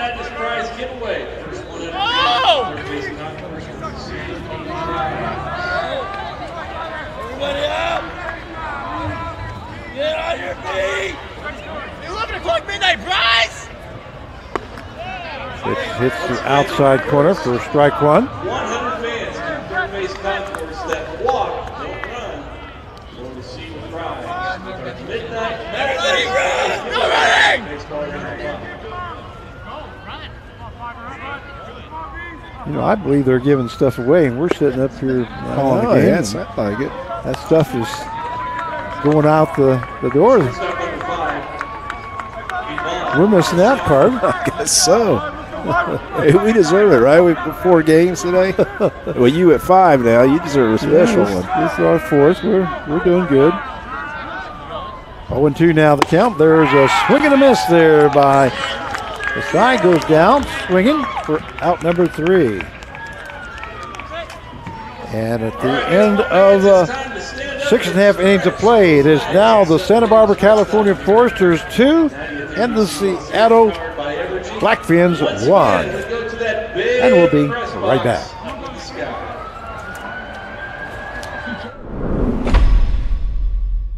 Whether you're preparing a perfect meal, getting people back on the road, protecting online privacy, or supporting your patient's health, you want to be the best professional in your field. At Butler Community College, our focus is getting you the highly specialized and versatile training needed to start your career in as little as a year. Our classroom experiences are fine-tuned by industry professionals. You'll launch into the workforce with the confidence and skills to make you stand out from the rest. Butler Community College. Real college. Really affordable. At Davis Moore, we make sure there's something for everyone at each of our locations. We stock vehicles spanning almost every make and model. We're confident you will find exactly what you're looking for. Every vehicle on our lot has passed our 171-point inspection to ensure safety and reliability. Customer service is our top priority, and our friendly and expert staff will guide you through the process every step of the way. Come shop Wichita's best selection of used cars at any one of our locations, or check us out online at davis-moore.com. And we welcome you back, leading off the bottom half of the 7th inning. For the Forsters is third baseman number 8, Daniel Patterson. Your attention now playing left field for Seattle. Patterson 1-1 now.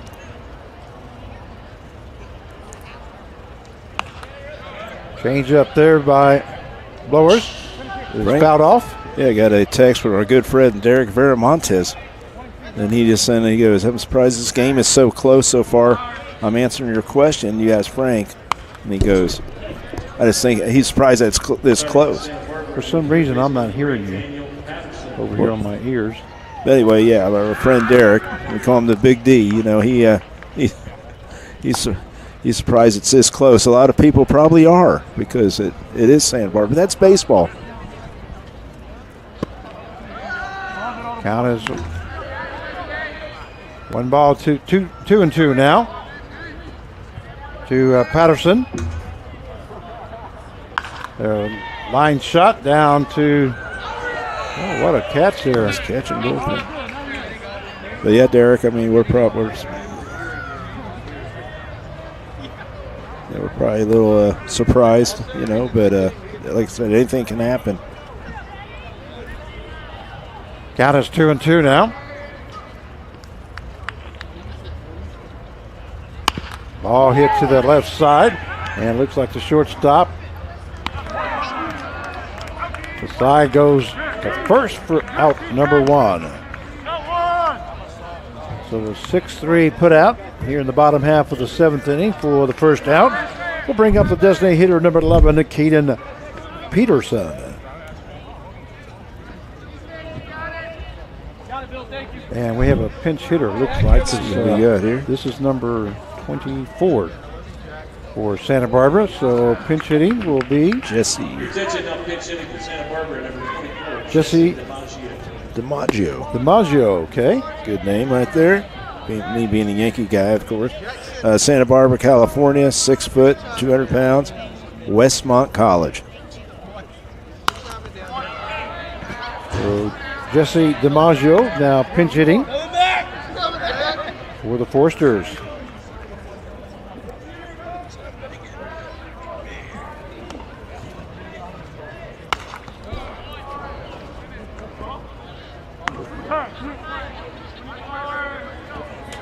Got it. 1-2 strikes now to DiMaggio. Wonder how many times he's been asked if he's related to the great Joe D.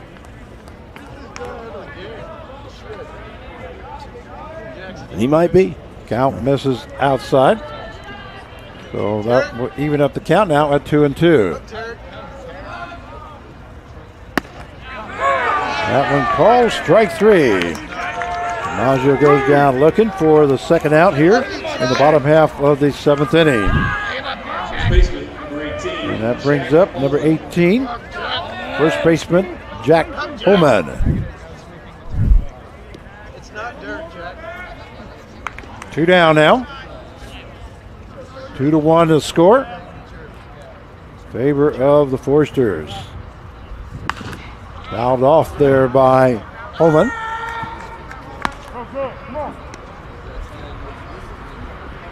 Yeah, Holman accounted for one of the 2 runs there. That home run in the first inning.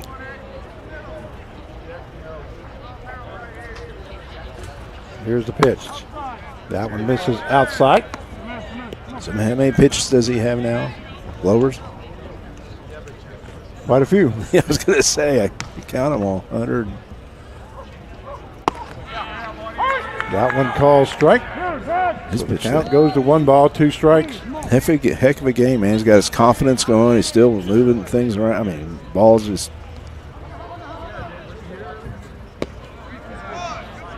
Pretty ball misses outside. So pretty much putting it where he wants.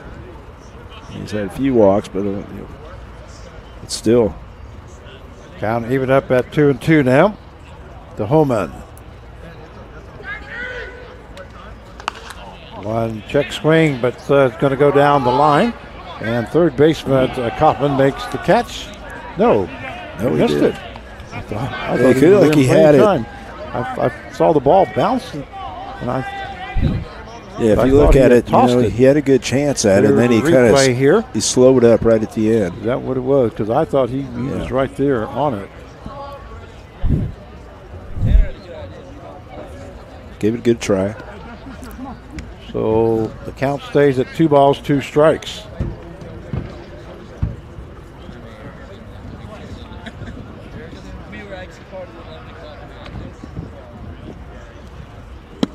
Swing and a miss there by Holman.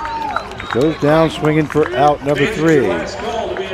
So at the end of 7 innings of play, it is Santa Barbara, California Foresters 2 and the Seattle Blackfins 1.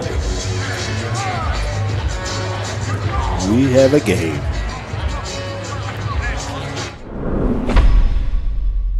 The Taco Bell Cravings Value Menu.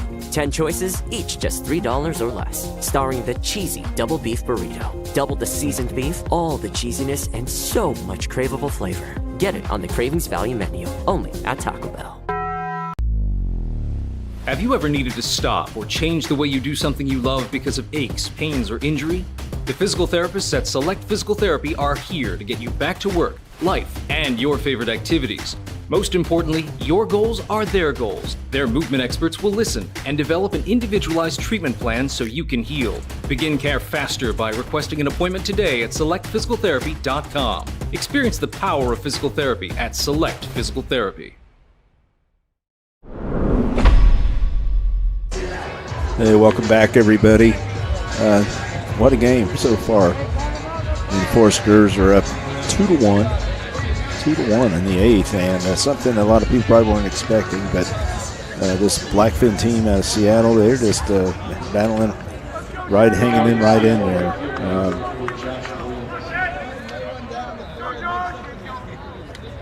We're back on. Okay. Sorry about that. All right, due up now in the top half of the 8th inning is right fielder number 34, Josh Williams. That one fouled off, so the count goes 0-2 now. Well,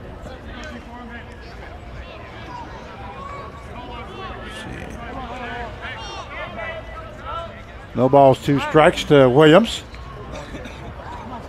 here in the top half of the 8th inning. Did you do a little play-by-play? Let's talk about what the score was. There you go. A swing and a miss there by Williams as it goes down swinging for out number 1. That will bring up the designated hitter number 24, J.T. Starkis. And correction, 55 is the batter. It's a good thing. It's Indy Anderson. Now batting for Blackfins. Indy's from Seattle, Washington. 6 foot 230, Shoreline Community College. Your attention, now pitch hitting for Seattle, number 55, Indy Anderson. I was counting the strikeouts for the Blackfins. They have 12 strikeouts. That one misses outside as the count now goes to 2 balls, 1 strike to Anderson. We do have one down now here in the top half of the 8th inning. 2-1 the score in favor of Santa Barbara. Here's the pitch. That one misses high. And that will take the count now to 3 balls and 1 strike. I mean, this game, it's like Blackfins have 12 strikeouts. Santa Barbara has 7. It's a 1-run game. That one misses high for ball 4, so Anderson will be on at first base with a walk. And that should bring up number 25. And that is first baseman Paxton Bigby. And we have another walk to the mound here. See what head coach Bill Pintard has up his sleeves.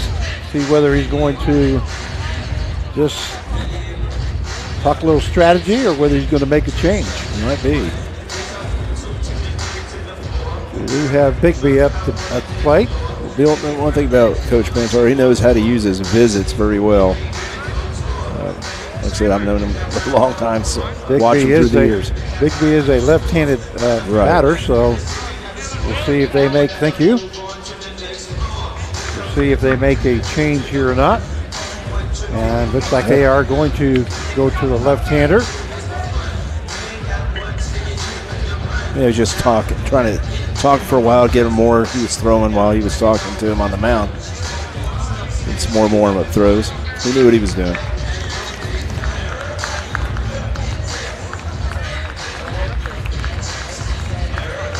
So we are going to have a pitching change once again for the Forsters. Yeah, we're bringing in. And the score 2-1 in favor of Santa Barbara. Bringing in number 31, Jake Dixon, lefty from Clovis, California, 6'4", 205 pounds, a graduate student from Fresno State. Okay.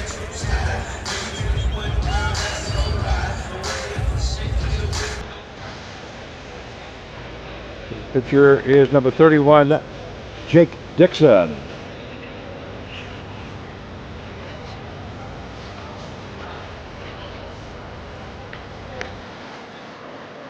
Coming in to pitch now for Santa Barbara. And I'd like to remind you to stay tuned for our next game between the Hudson Monarchs and Tulsa Sandlot. That game is scheduled to start at midnight. In this baseball around the clock, will be the 5th game out of 11 in 33 hours. I will be giving that. We will be giving this side up, and I'll be moving over to the PA side. You do that, I'll clean up. How's that? There you go. We're a team here. Now you're talking. So you can get over there.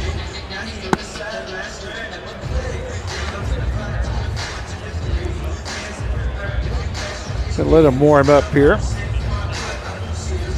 fill out my lineup sheet for our next game here. Just got brought to me.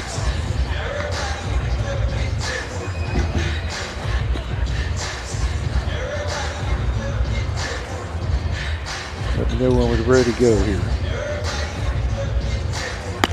All right. It's getting the warm-ups in. It's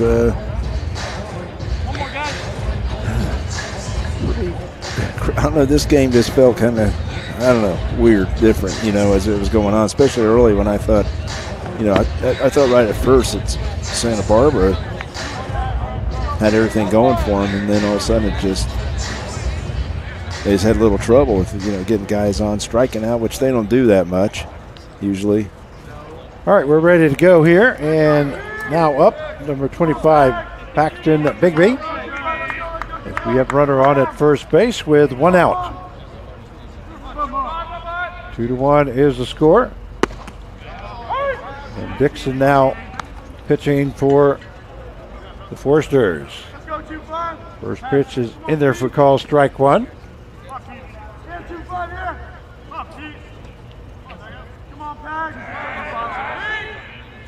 And this is outside. That will even up the count now at 1 ball, 1 strike. That's a good stop.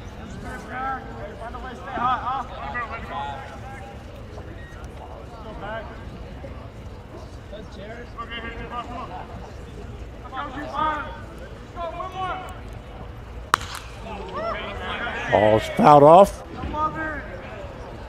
Take the count to 1 ball, 2 strikes.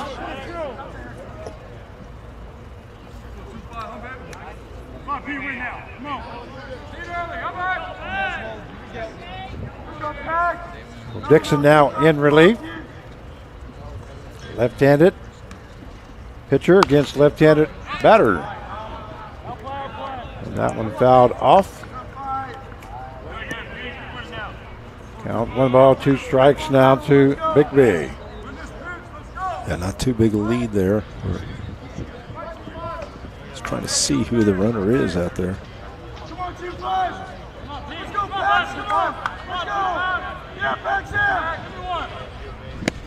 Swing and a miss there by Big B. Goes down swinging for out number 2. Big out there by Dixon. That will bring up left fielder number 32, Jeffrey Perrin. Number 32, Jeffrey Perrin.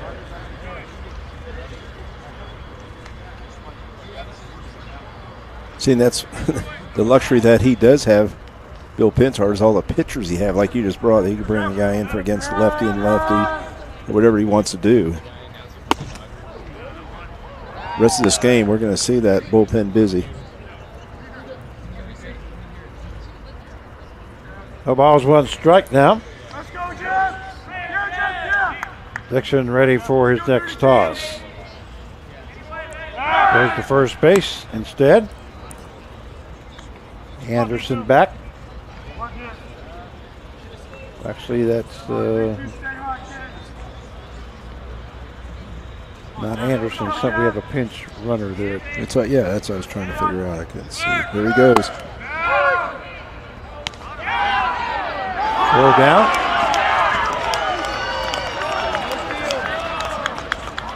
That was number 9 there.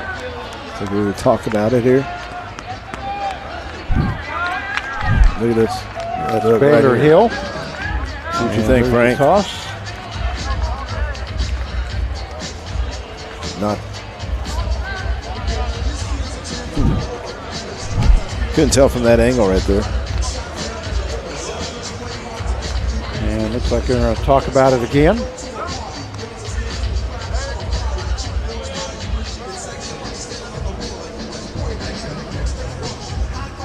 Yeah, I figure they call him out. They're going to call him out.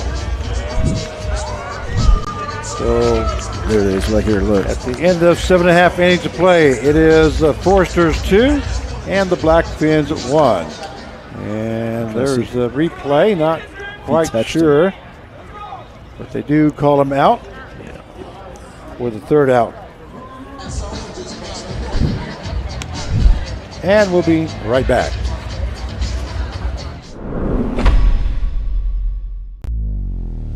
Have you ever needed to stop or change the way you do something you love because of aches, pains, or injury? The physical therapists at Select Physical Therapy are here to get you back to work, life, and your favorite activities. Most importantly, your goals are their goals. Their movement experts will listen and develop an individualized treatment plan so you can heal. Begin care faster by requesting an appointment today at selectphysicaltherapy.com. Experience the power of physical therapy at Select Physical Therapy. And we'll welcome you back to X Stadium for the 90th Annual NBC World Series, powered by Evergy. As we go to the bottom half of the 8th inning, the score 2-1 in favor of the Foresters. Due up for the Foresters will be left fielder number 7, Will Rogers. Leading out for the Foresters. So Santa Barbara has 2 runs on 7 hits, 1 error. And Seattle Blackfins 1 run on 5 hits and no errors. Here's the pitch. That one misses low for ball 1.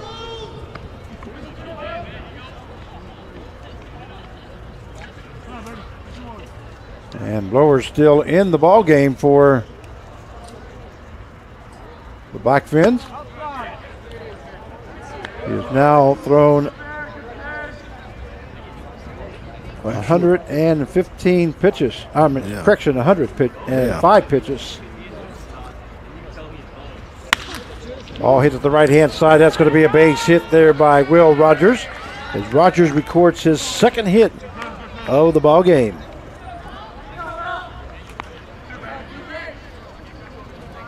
Shortstop number 5, TJ Pompey. That will bring up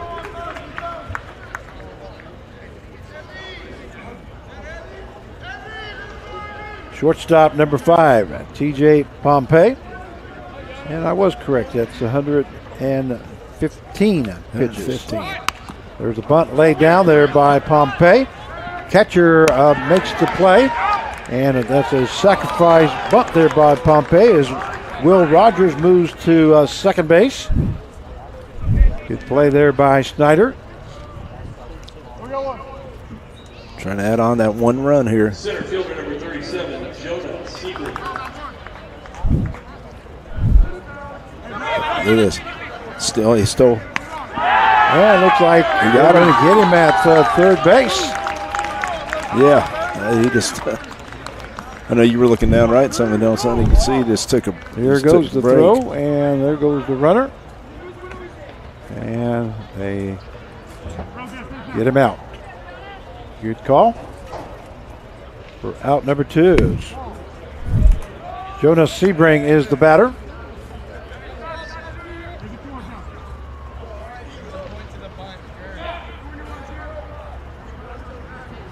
Here in the bottom half of the 8th inning. That one misses low. The count goes 2-0 now to Sebring. Well, they probably saw something earlier, how he was holding runners. Especially with the lefty. It's always easier to steal, third base from second with the lefty. But 3 balls, no strikes to Sebring. That gamble didn't work out. That one calls strike 1. With 31 now the count.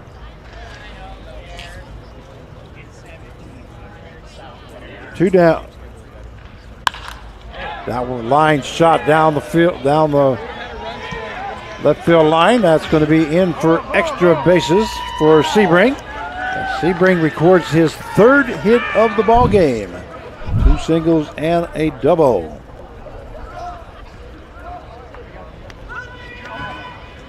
And now batting will be the right fielder, number 13, Jackson Freeman. Well, how big is that put out at third base now? Yeah, that could have definitely scored a run for Foresters. Yeah, I mean, now we may have a pitching change. We'll see here. Coach comes in to talk a little strategy as we are in the bottom half of the 8th inning. The score 2-1 in favor of Santa Barbara. And looks like he's going to stay with him. Lowers. Once again, he is now has 100. Use that math, Frank. 122 pitches.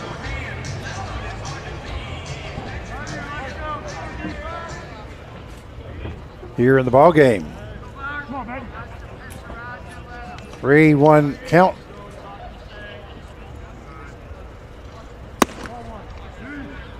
Correction, we got a new batter here. That's Freeman coming up. You just haven't cleared the board outside there. There you go. 1 ball, no strikes now to Freeman.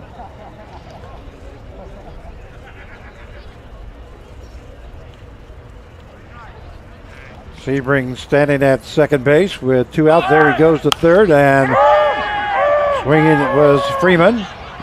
Shot to left field, and Perrin makes the catch for out number 3. So we're going to go to the top half of the 9th inning. At the end of 8, it is Foresters 2 and the Blackfins 1. We'll be right back.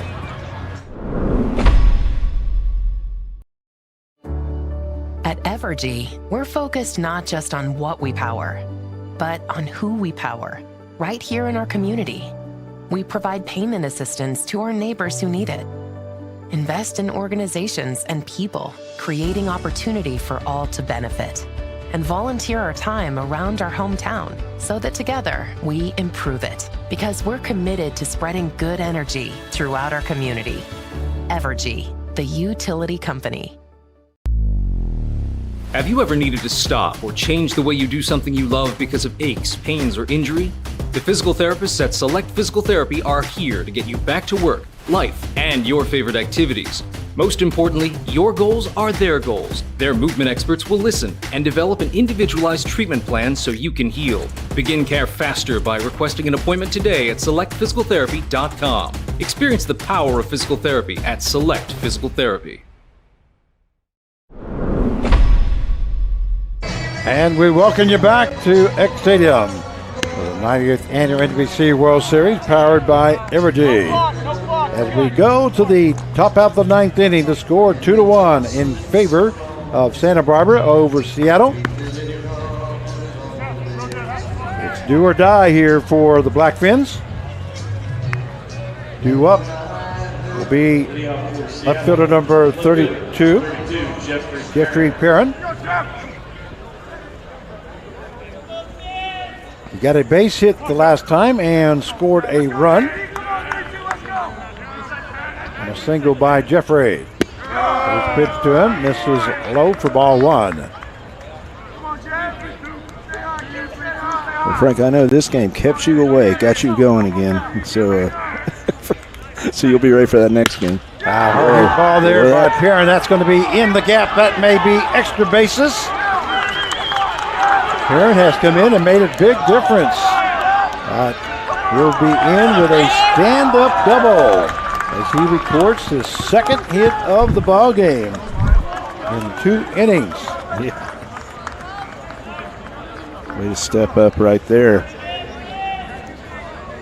He's ready on that fastball right there, and that's kind of right now what he's throwing.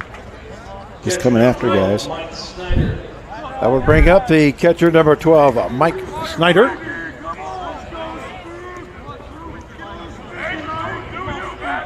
See the kind of strategy they have here.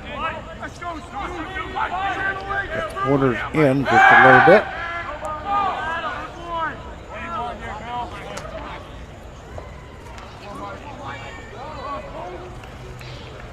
Like I said, trying to get this game tied up, so call it.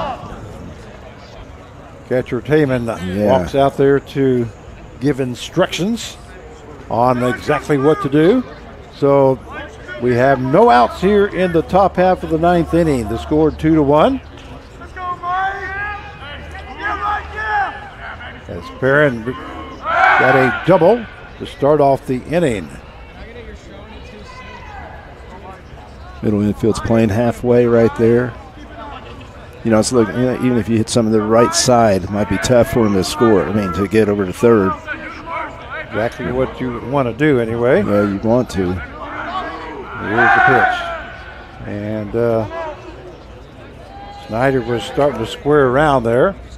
Like I say, we know what he's going to do. Yeah. You know what he has to do. He has Just to do get that runner over to third base, get him in position to try to tie the ball game up here in the top half of the ninth inning.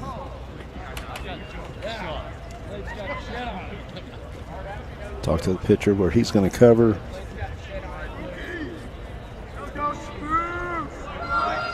That's what we talked about earlier, the execution. So here is Dixon's pitch.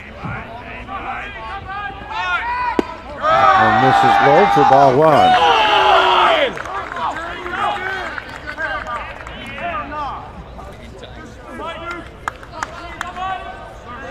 The 1 ball, no strikes now to Mike Snyder.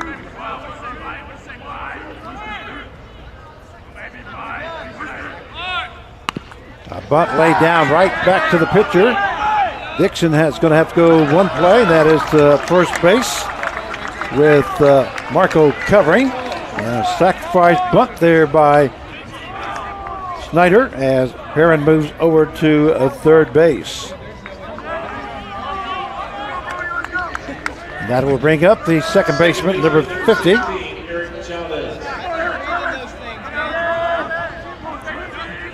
So Yeah, they're going to play it. Alex Harden. Make sure that's number 50 here, Carv.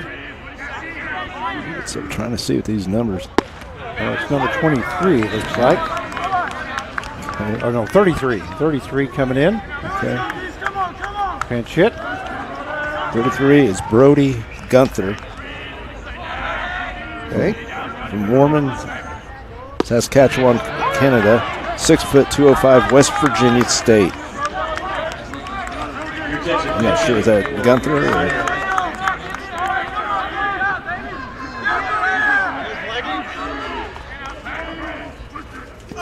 Oh, that was a wild pitch there. And he's coming in home, and he's going to be safe. Great job there by Pierre. That ties the score up at 2 apiece. That wild pitch over the head of the catcher. Taman throws to Dixon, but was up high, and you can see that left hand in there by Perrin. And that will tie the ball game up. That's why that sacrifice was so important there, Card. Yep, that's what we were talking about. Execution. Execution, exactly.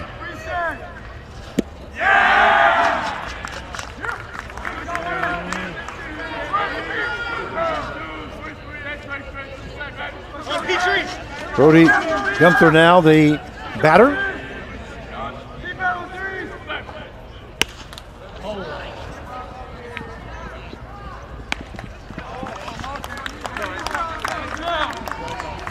And we have 2 down now.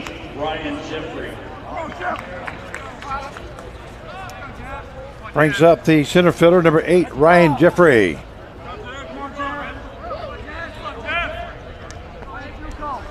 Well, Frank, my friend, your night might have got longer. We'll find out. We'll see what happens here. Welcome to the NBC. Yeah, that's exactly it.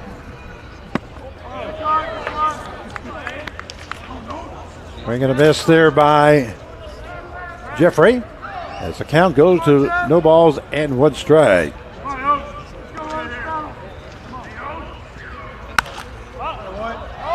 Pop up in the infield. Looks like the third baseman Patterson takes control, makes the catch for out number 3, but not before the Seattle Blackfins had come back and tied the ball game up here in the top half of the 9th inning. The score down 2-2, and coming up for the Forsters. Look who's coming back out here in the bottom half of the 9th inning, but we'll be right back.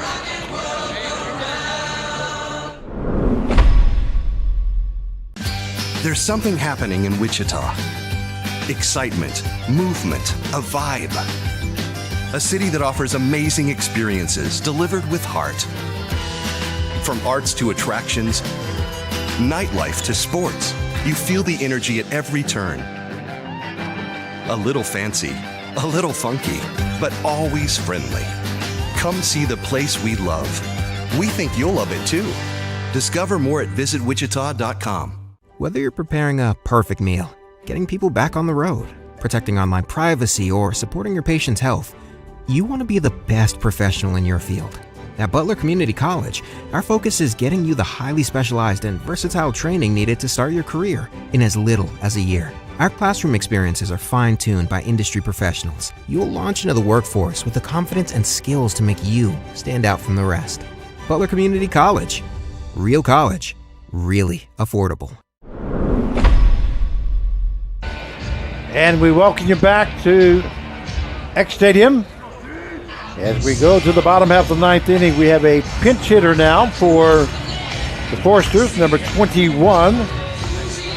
That is Andrew Simo.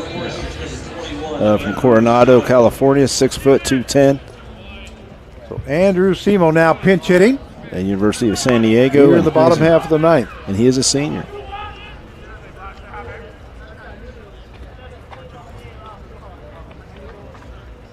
And it's 1 ball, no strikes. There's a ball line shot there past the diving shortstop as he moves to his left. And Simo reaches on base. with a base hit.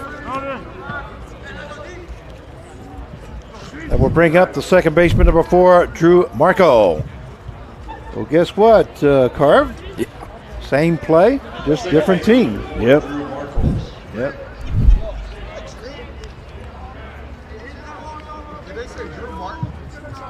Corners are in. And he does lay bunt down the first base side. And Blowers not able to come up with it. So he's going to be in safely at first base. And Simo will end up at second base. I just walked on the replay there. That's where you want to kind of bunt. You want, the first baseman's holding the runner right there. If you can put it towards first base. Third baseman, number 8, Daniel Patterson. Daniel Roberts. Do have some action over there in the bullpen. What's he at? That's quite a few. So we have runners now at first and second with no out here in the bottom half of the 9th inning. 2-2 is the score. And once again, the corners will be in along the first base side anyway. Third baseman sneaking in. And that pitched high for ball 1. Simo hustles back to second base. Batting is third baseman number 8, Daniel Patterson. There's a bunt attempt that is fouled off. Count will go to 1-1.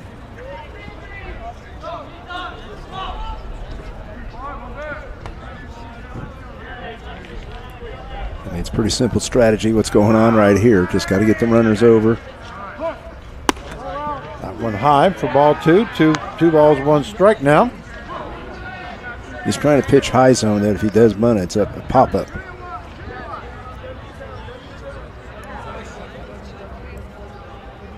Well, we're going to have to move him over somehow here.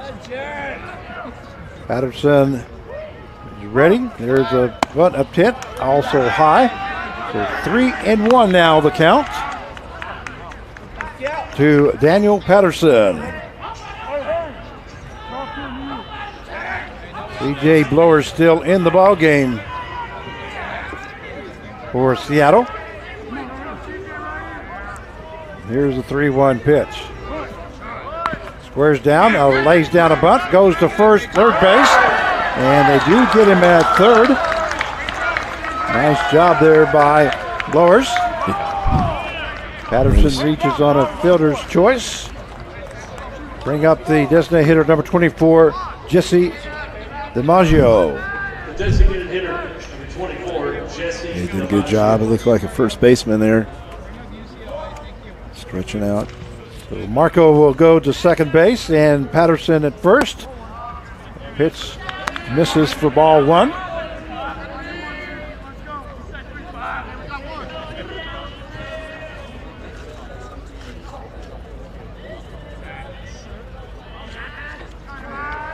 Others at first and second, 1 down. Ball lifted left-hand side. Third baseman gets under it, makes the catch for out number 2. That's Kaufman making that catch.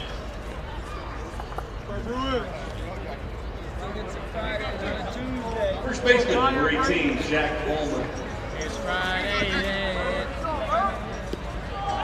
Actually, that's number 10 now at third base. Yeah. Jack Coleman now the batter for Forsters. Looking for that possible base hit. A hard hit ball down. Oh, great snag there by Big B. Comes up with it for out number 3. What a snag there by Big B. And we're going to extra innings. First one that I know of this year. Wouldn't you know it? The way it happens. So unassisted here at first base for the third out. And we go to extra innings, and we'll be right back. Wow. With Butler having such a small class size, everybody had a voice in the classroom. Everybody was able to participate. To this day, there are students that I took classes with 10 years ago that I could pick up the phone and call. That's how much the community at Butler has affected the way I even do my business today. When I went to another college to try it out, I was just a number. They didn't even know my name. Butler's class sizes are smaller. That's where you get that community feel. And cost-wise, a lot cheaper. The Taco Bell Cravings Value Menu.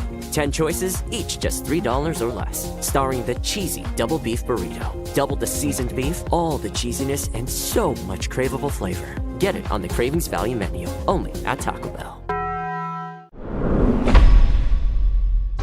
And we welcome you back to X Stadium, the 90th Annual NBC World Series, powered by Evergy. We're going extra innings here between the Seattle Blackfins and the Santa Barbara, California Foresters. Due up here in the 10th inning will be third baseman number 10, Harrison Kaufman.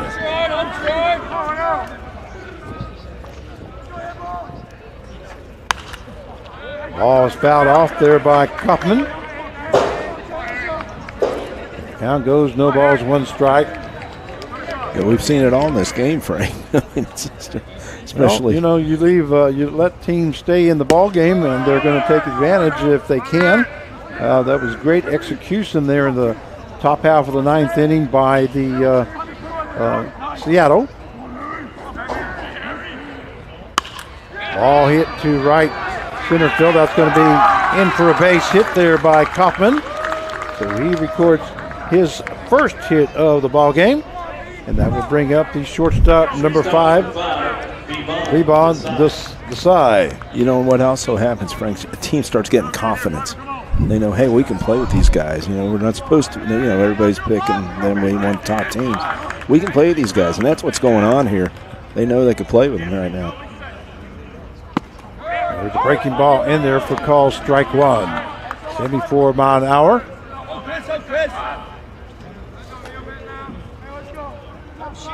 He's had a tough day so far. No balls, one strike.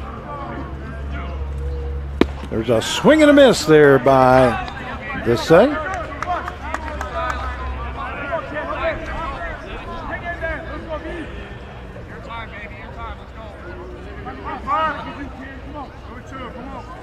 Correction, Desai. Desai, yeah. That one misses outside. Desai's had 4 strikeouts. Which is tough. I mean, it's you know, he's one of their best players, and this baseball, I mean, it could things could change. 1-2 now the count to Desai. Here's the pitch.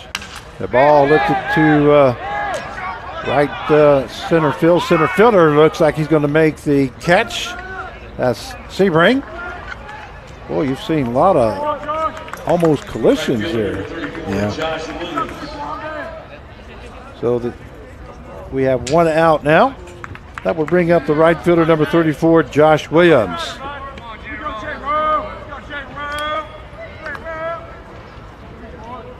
Yeah, you like I say, you look at this game, and we were talking about all the strikeouts and everything. Guess what? We're tied up. Swing and a miss there by Williams.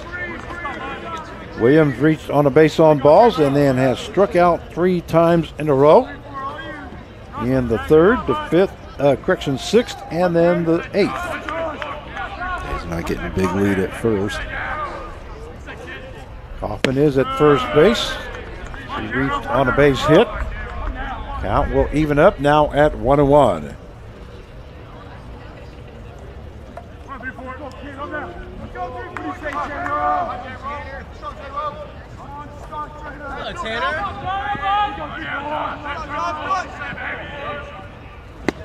Swing and a miss there by Williams. The count now goes to 1 ball and 2 strikes.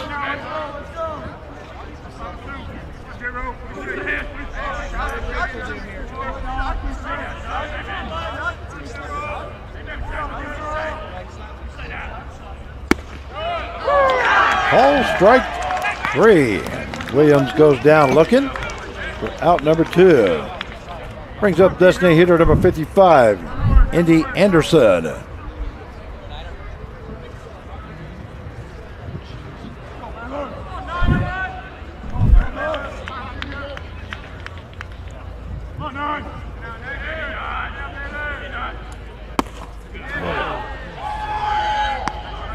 You can see that pitch real well right there. This is number 9, Baylor Hill, correction. Okay. And I ran out of space to put him at, but we're going to do that. From Santa Cruz, California. 6 foot 185, Westmont College. Baylor Hill's now up with 2 down. Baylor Hill sorry about that. He's from Everett Community College. That one misses as the count now goes to 1 ball, 2 strikes. Oh, that's a long night. Make a mistake there.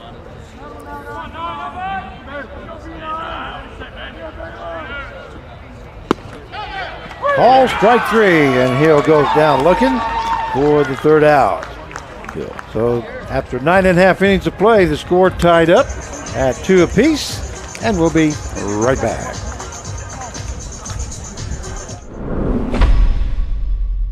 Hey guys, Tyler Nordman, Director of Creative Media with Butler Creative TV. We're here at the Wichita Open live streaming the party hole, the famous 17th hole at Crestview Country Club. Let's check out the truck, come on in.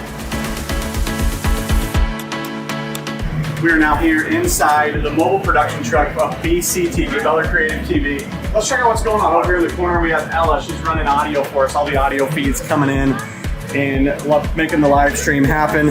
Next to her is graphics and the producer, Frankie. This is Frankie, he's running all the graphics on the board, a live scoreboard, bringing in the live updated feeds to show the graphics on the board. Next we have here Hanks, the producer, director, tech director as well, directing, cutting up the show, choosing the cameras, what goes up on the screen.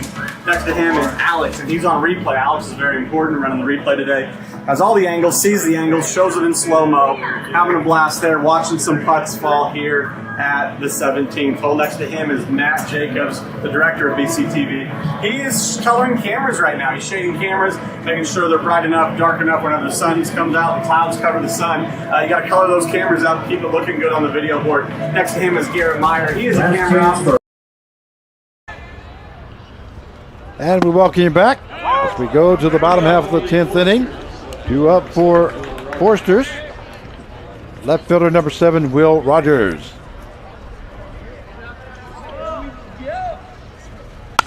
Ball hit to the shortstop, and he bobbles the ball. So Rogers will be on at first base on an error. You know, and that's tough right there because he's made pretty much all the plays today. That will bring up the shortstop number 5, T.J. Pompey. Get to see some strategy again. Here we go.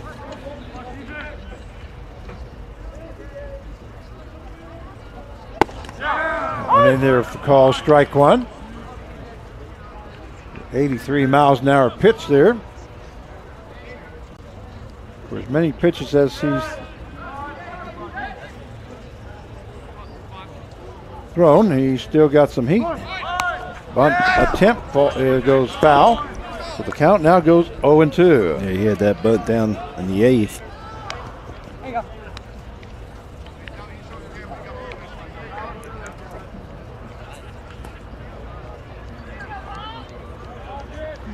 Runner on at first base is Rogers. Reached on an error. Swing and a miss there by Pompey. Goes down for out number 1. We'll bring up the center fielder number 37, Jonah Sebrang. Center fielder number 37.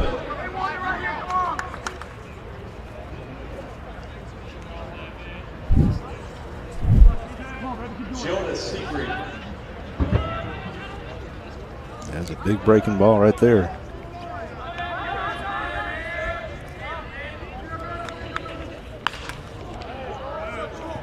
That one fouled off there by Sebring. many pitches he had there? I'm just amazed that he's still in there and he's still looking effective. He's not like he's looking tired or getting the ball up or anything like that. He's doing a great job. Just kind of like a flashback from the old days. Guys used to throw. 136 pitches. Yeah, you don't see it that much.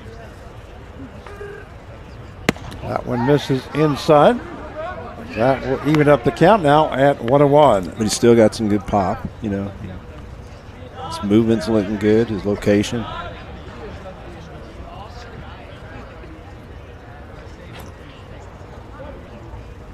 Here's the pitch. That one fouled off to the right-hand side. And the biggest thing is that Santa Barbara, they're having trouble. They still have trouble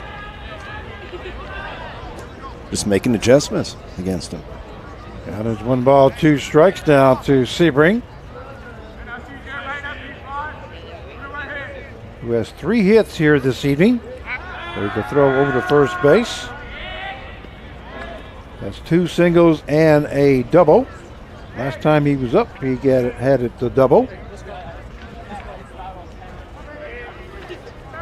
The runner on at first base with 1 down. 1-2 pitch. Ball fouled to the right-hand side, out of play.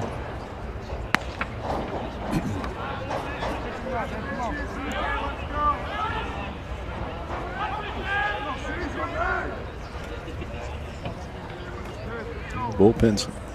Guys are still in there. Nobody's throwing right now. Santa Barbara. Here's the pitch. That breaking ball misses inside. That will even up the count now at 2-2. And somebody is throwing in the Blackfins bullpen.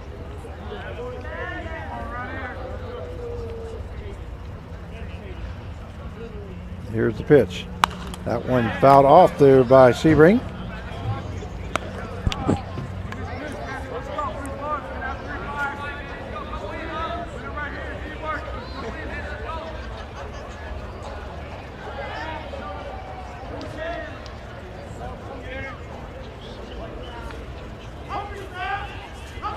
Two count now.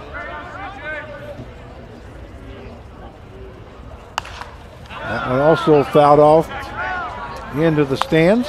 Yeah, and that is, his pitch count just keeps going up right there because he's fouling them off. 142 pitches now. I would think that's probably be it for him. If they can hold him. All fouled off. So still 2-2 count. Great at bat right here.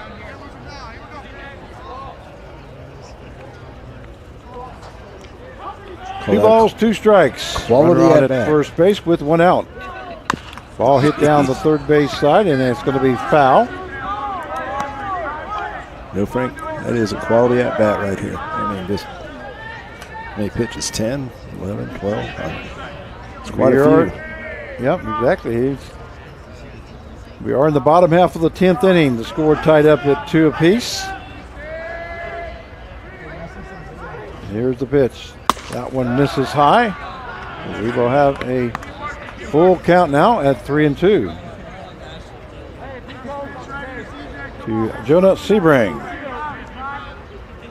Who up next will be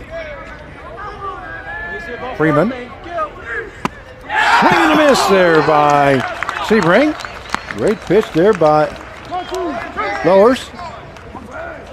And that is 2 down now. Our batting will be the right fielder, number 13, Jackson Freeman.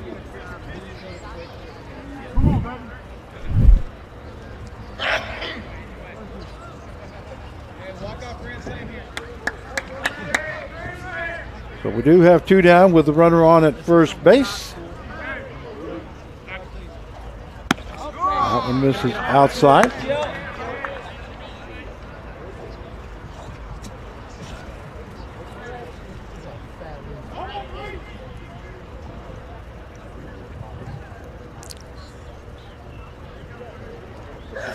One-0 pitch. There goes the runner to second base. Throw down to second base. Not going to be in time. So Will Rogers is in with a stolen base. There is 2 down. The count is 1 ball, no strikes. Correction, 1-1. About ready to hit the midnight hour here. That means our midnight game's not going to get started at midnight then, isn't it? There's the pitch. That ball hits the second baseman. Second baseman Gunther goes to first for out number 3. And we're going to go 11 innings here. The score is tied up at 2 apiece at the end of 10. Hard hit shot there, but Gunther moves to his right on 1 bounce. Comes up on his feet. Throws a strike to first base. And we'll be right back. There's something happening in Wichita. Excitement, movement, a vibe. A city that offers amazing experiences delivered with heart. From arts to attractions, nightlife to sports, you feel the energy at every turn. A little fancy, a little funky, but always friendly. Come see the place we love. We think you'll love it too. Discover more at visitwichita.com. Whether you're preparing a perfect meal, getting people back on the road, protecting online privacy, or supporting your patient's health, you want to be the best professional in your field.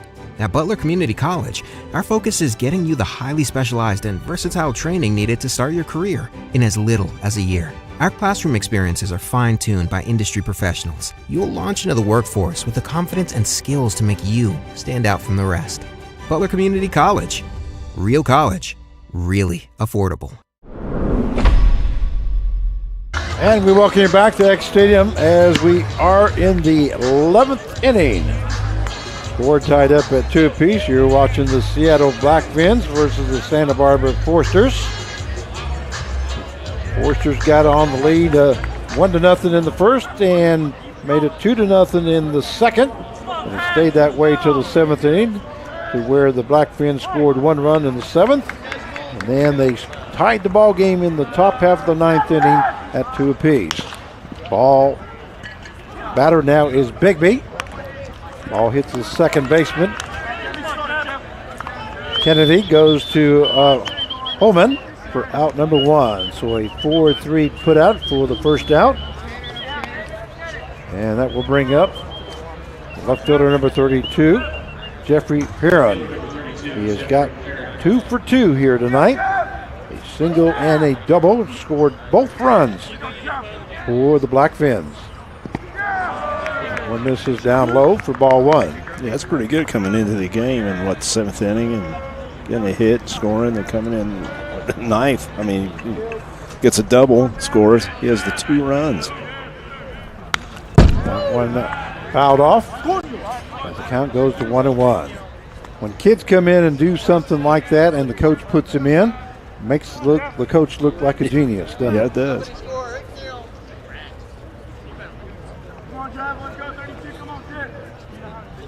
That's just knowing your personnel. There's a call, strike 2. That hits the outside corner. Its count now goes to 1 ball, 2 strikes. That Santa Barbara bullpen, there they are, 2 of them going. Hutchison waiting in the wings here. Well, that one hits Perrin. So he's on for the 3rd time here in the ball game. This time as a hit batsman. That will bring up the catcher number 12, Mike Snyder. We do have 1 down here in the top half of the 11th inning. Perrin is on at first base.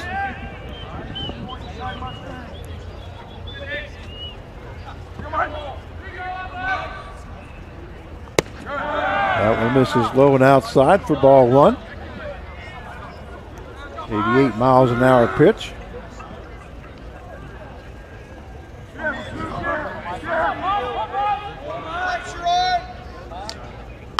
That one fouled off to the right-hand side. Going to be in the stands.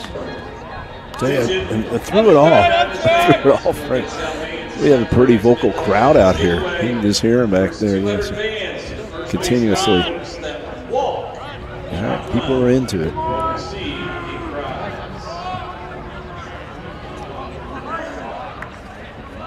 Baseball around the clockers. Want to get another free burger or something. Carr, why didn't you sign us up? I know, we should have done that. Down is 2 balls, 1 strike. I don't know if we could walk out there right now. I don't think we can make it in 10 minutes. No. Not from up here. That one just misses. Count now goes to 3 balls, 1 strike. Once again, runner on at first base with 1 out. Here in the top half of the 11th inning.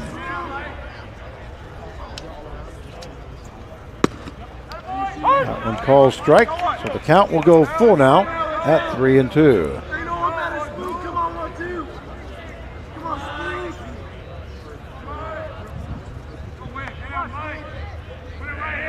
Here's Dixon's pitch. There goes the runner. Swing and a miss there. Their throw down to second base. Not going to be in time. Snyder goes down swinging for out number 2.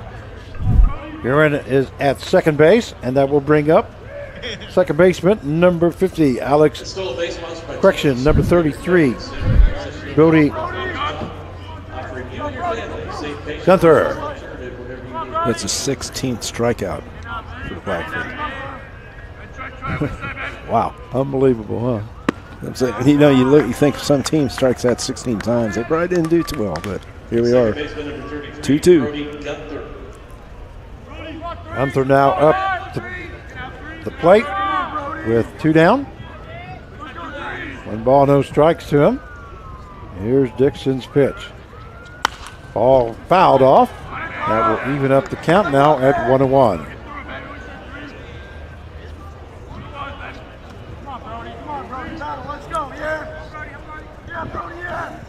Welcome to baseball around the clock. Here's the pitch. That one misses outside. Good job there by Limo.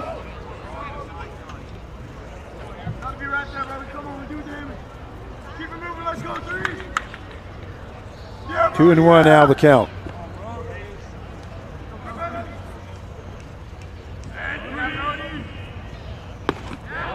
That one called strike right on the outside corner. That will even up.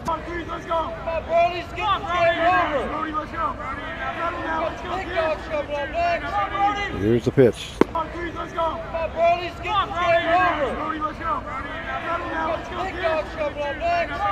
Here's the pitch.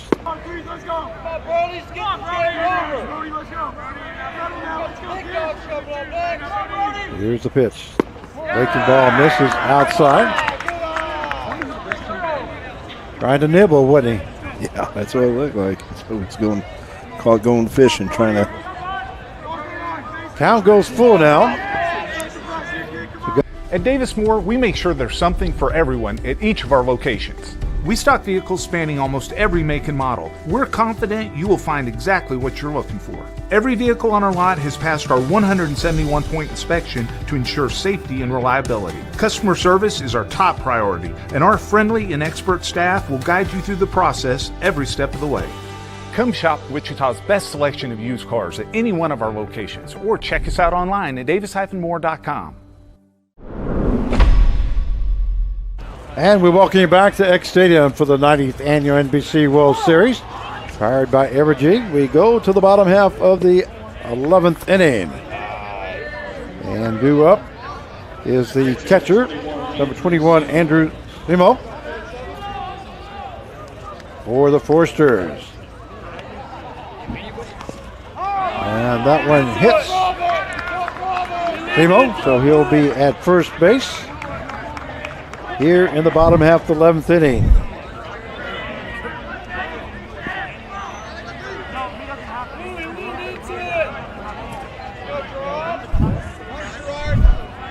And we'll bring up the second baseman, number 4, Drew Marco.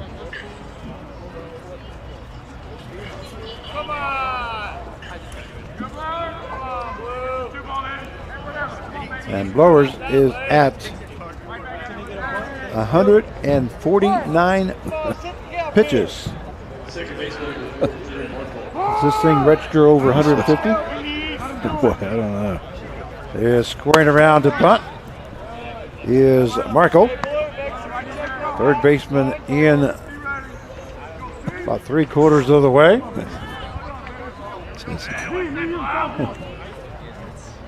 Right, I haven't seen this in a while. And actually, now instead of Marco, that's number 1. Yeah, let's see who we got here. For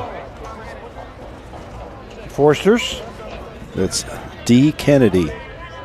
Okay, D. Kennedy. Yeah, Fort Worth, Texas, 5'11", 190, K-State University.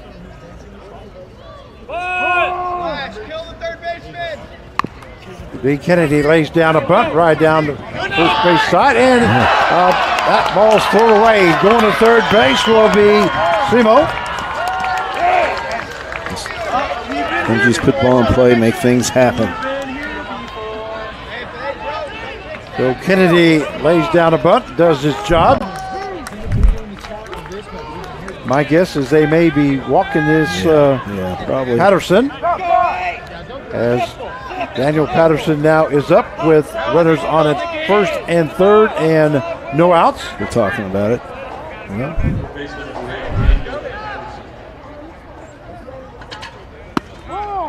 There goes the runner to second base.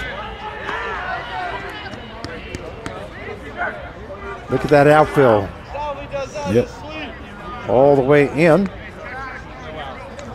The infield's in also. Well, you know, and you can. Ball hit to the third baseman. Nice job by the third baseman. He goes to first for out number 1. Good. 5-3 put out for the first out. We'll bring up the designated hitter number 24, Jesse DiMaggio. Looks like we may have a pinch hitter, and we do. Looks like it's going to be number 14 coming in for Santa Barbara. That's Augie Lopez.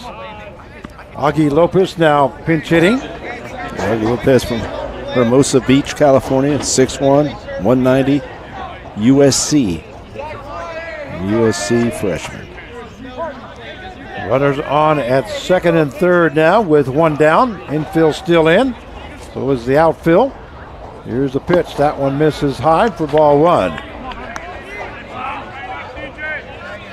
don't know, put a runner on, maybe get the double play, but 154 pitches now. High blowers. That one in there for call strike. So that will even up the count now at 1-1.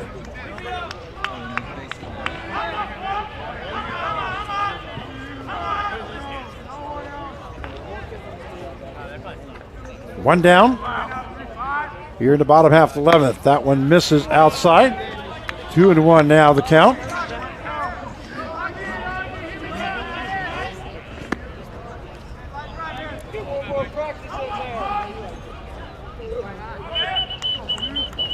Are you surprised by that?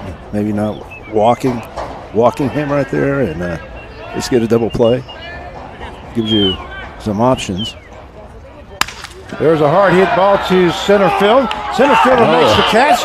He's going to throw to third base. Wow. Not going to be in time. So now we have 2 down. And the infield will move back. So Let's go UCLA. What are you doing? Fire, Brady. outfield moves back a little bit. And that will bring up the first baseman number 18, Jack Homan. Come on, Jack Holman. Homan has a home run in that first inning, as the Forsters took a 1-0 lead. So 2 down now. Runners at second and third.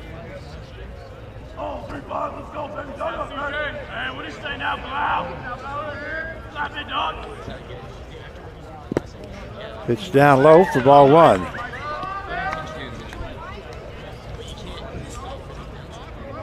It's pretty. I don't know what. It's crazy. You just don't see it these days. Right? Nope. A pitcher going this far. And they are going to intentionally walk Holman, which I thought they may do, since there's 2 down.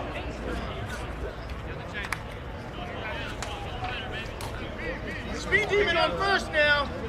Left fielder, 7, Will Rogers. That'll bring up the left fielder, number 7, Will Rogers. Rogers is 2 for 4, I believe. Well, I think the big thing is that he's already finished. He graduated in 2019. Hard hit ball. That's in the gap. That's going to be in. A base hit and a run scored as Primo scores from third base. So the final score is the Foresters 3 and the Blackfins 2 in 11 innings. A thriller here for the baseball round the clock. Stay tuned for our next game, which would be Hutchinson versus the Tulsa Sandlot. We want to thank you all very much for tuning in. If you'd like to catch our next game, my name is Frank Martinez and Mark Cavala. Yeah, thanks a lot, Frank. We'll get back together. Thanks for filling in once again on a short notice, and we'll see you next. I think it's the 6 o'clock feature game on Sunday. Yeah, and like I said, yeah, just we'll be back on. Hopefully not as crazy as today. So final score: Santa Barbara Foresters 3 and the Seattle Blackfins 2. And we'll see you next game. Thank you.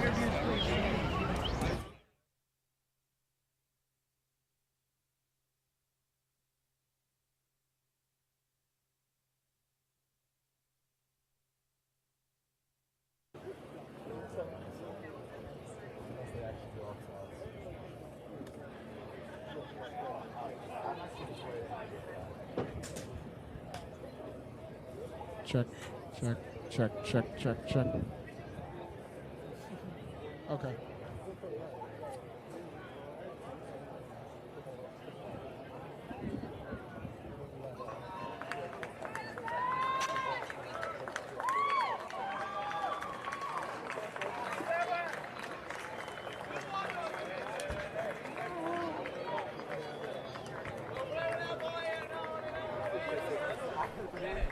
Fans, our next game with baseball around the clock. First pitch scheduled for 12:40.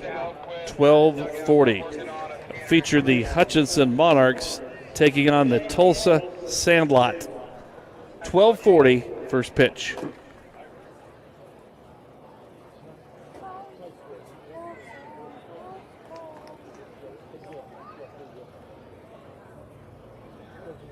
Ladies and gentlemen, I am here with today's Pinnacle Realty Group player of the game, Will Rogers.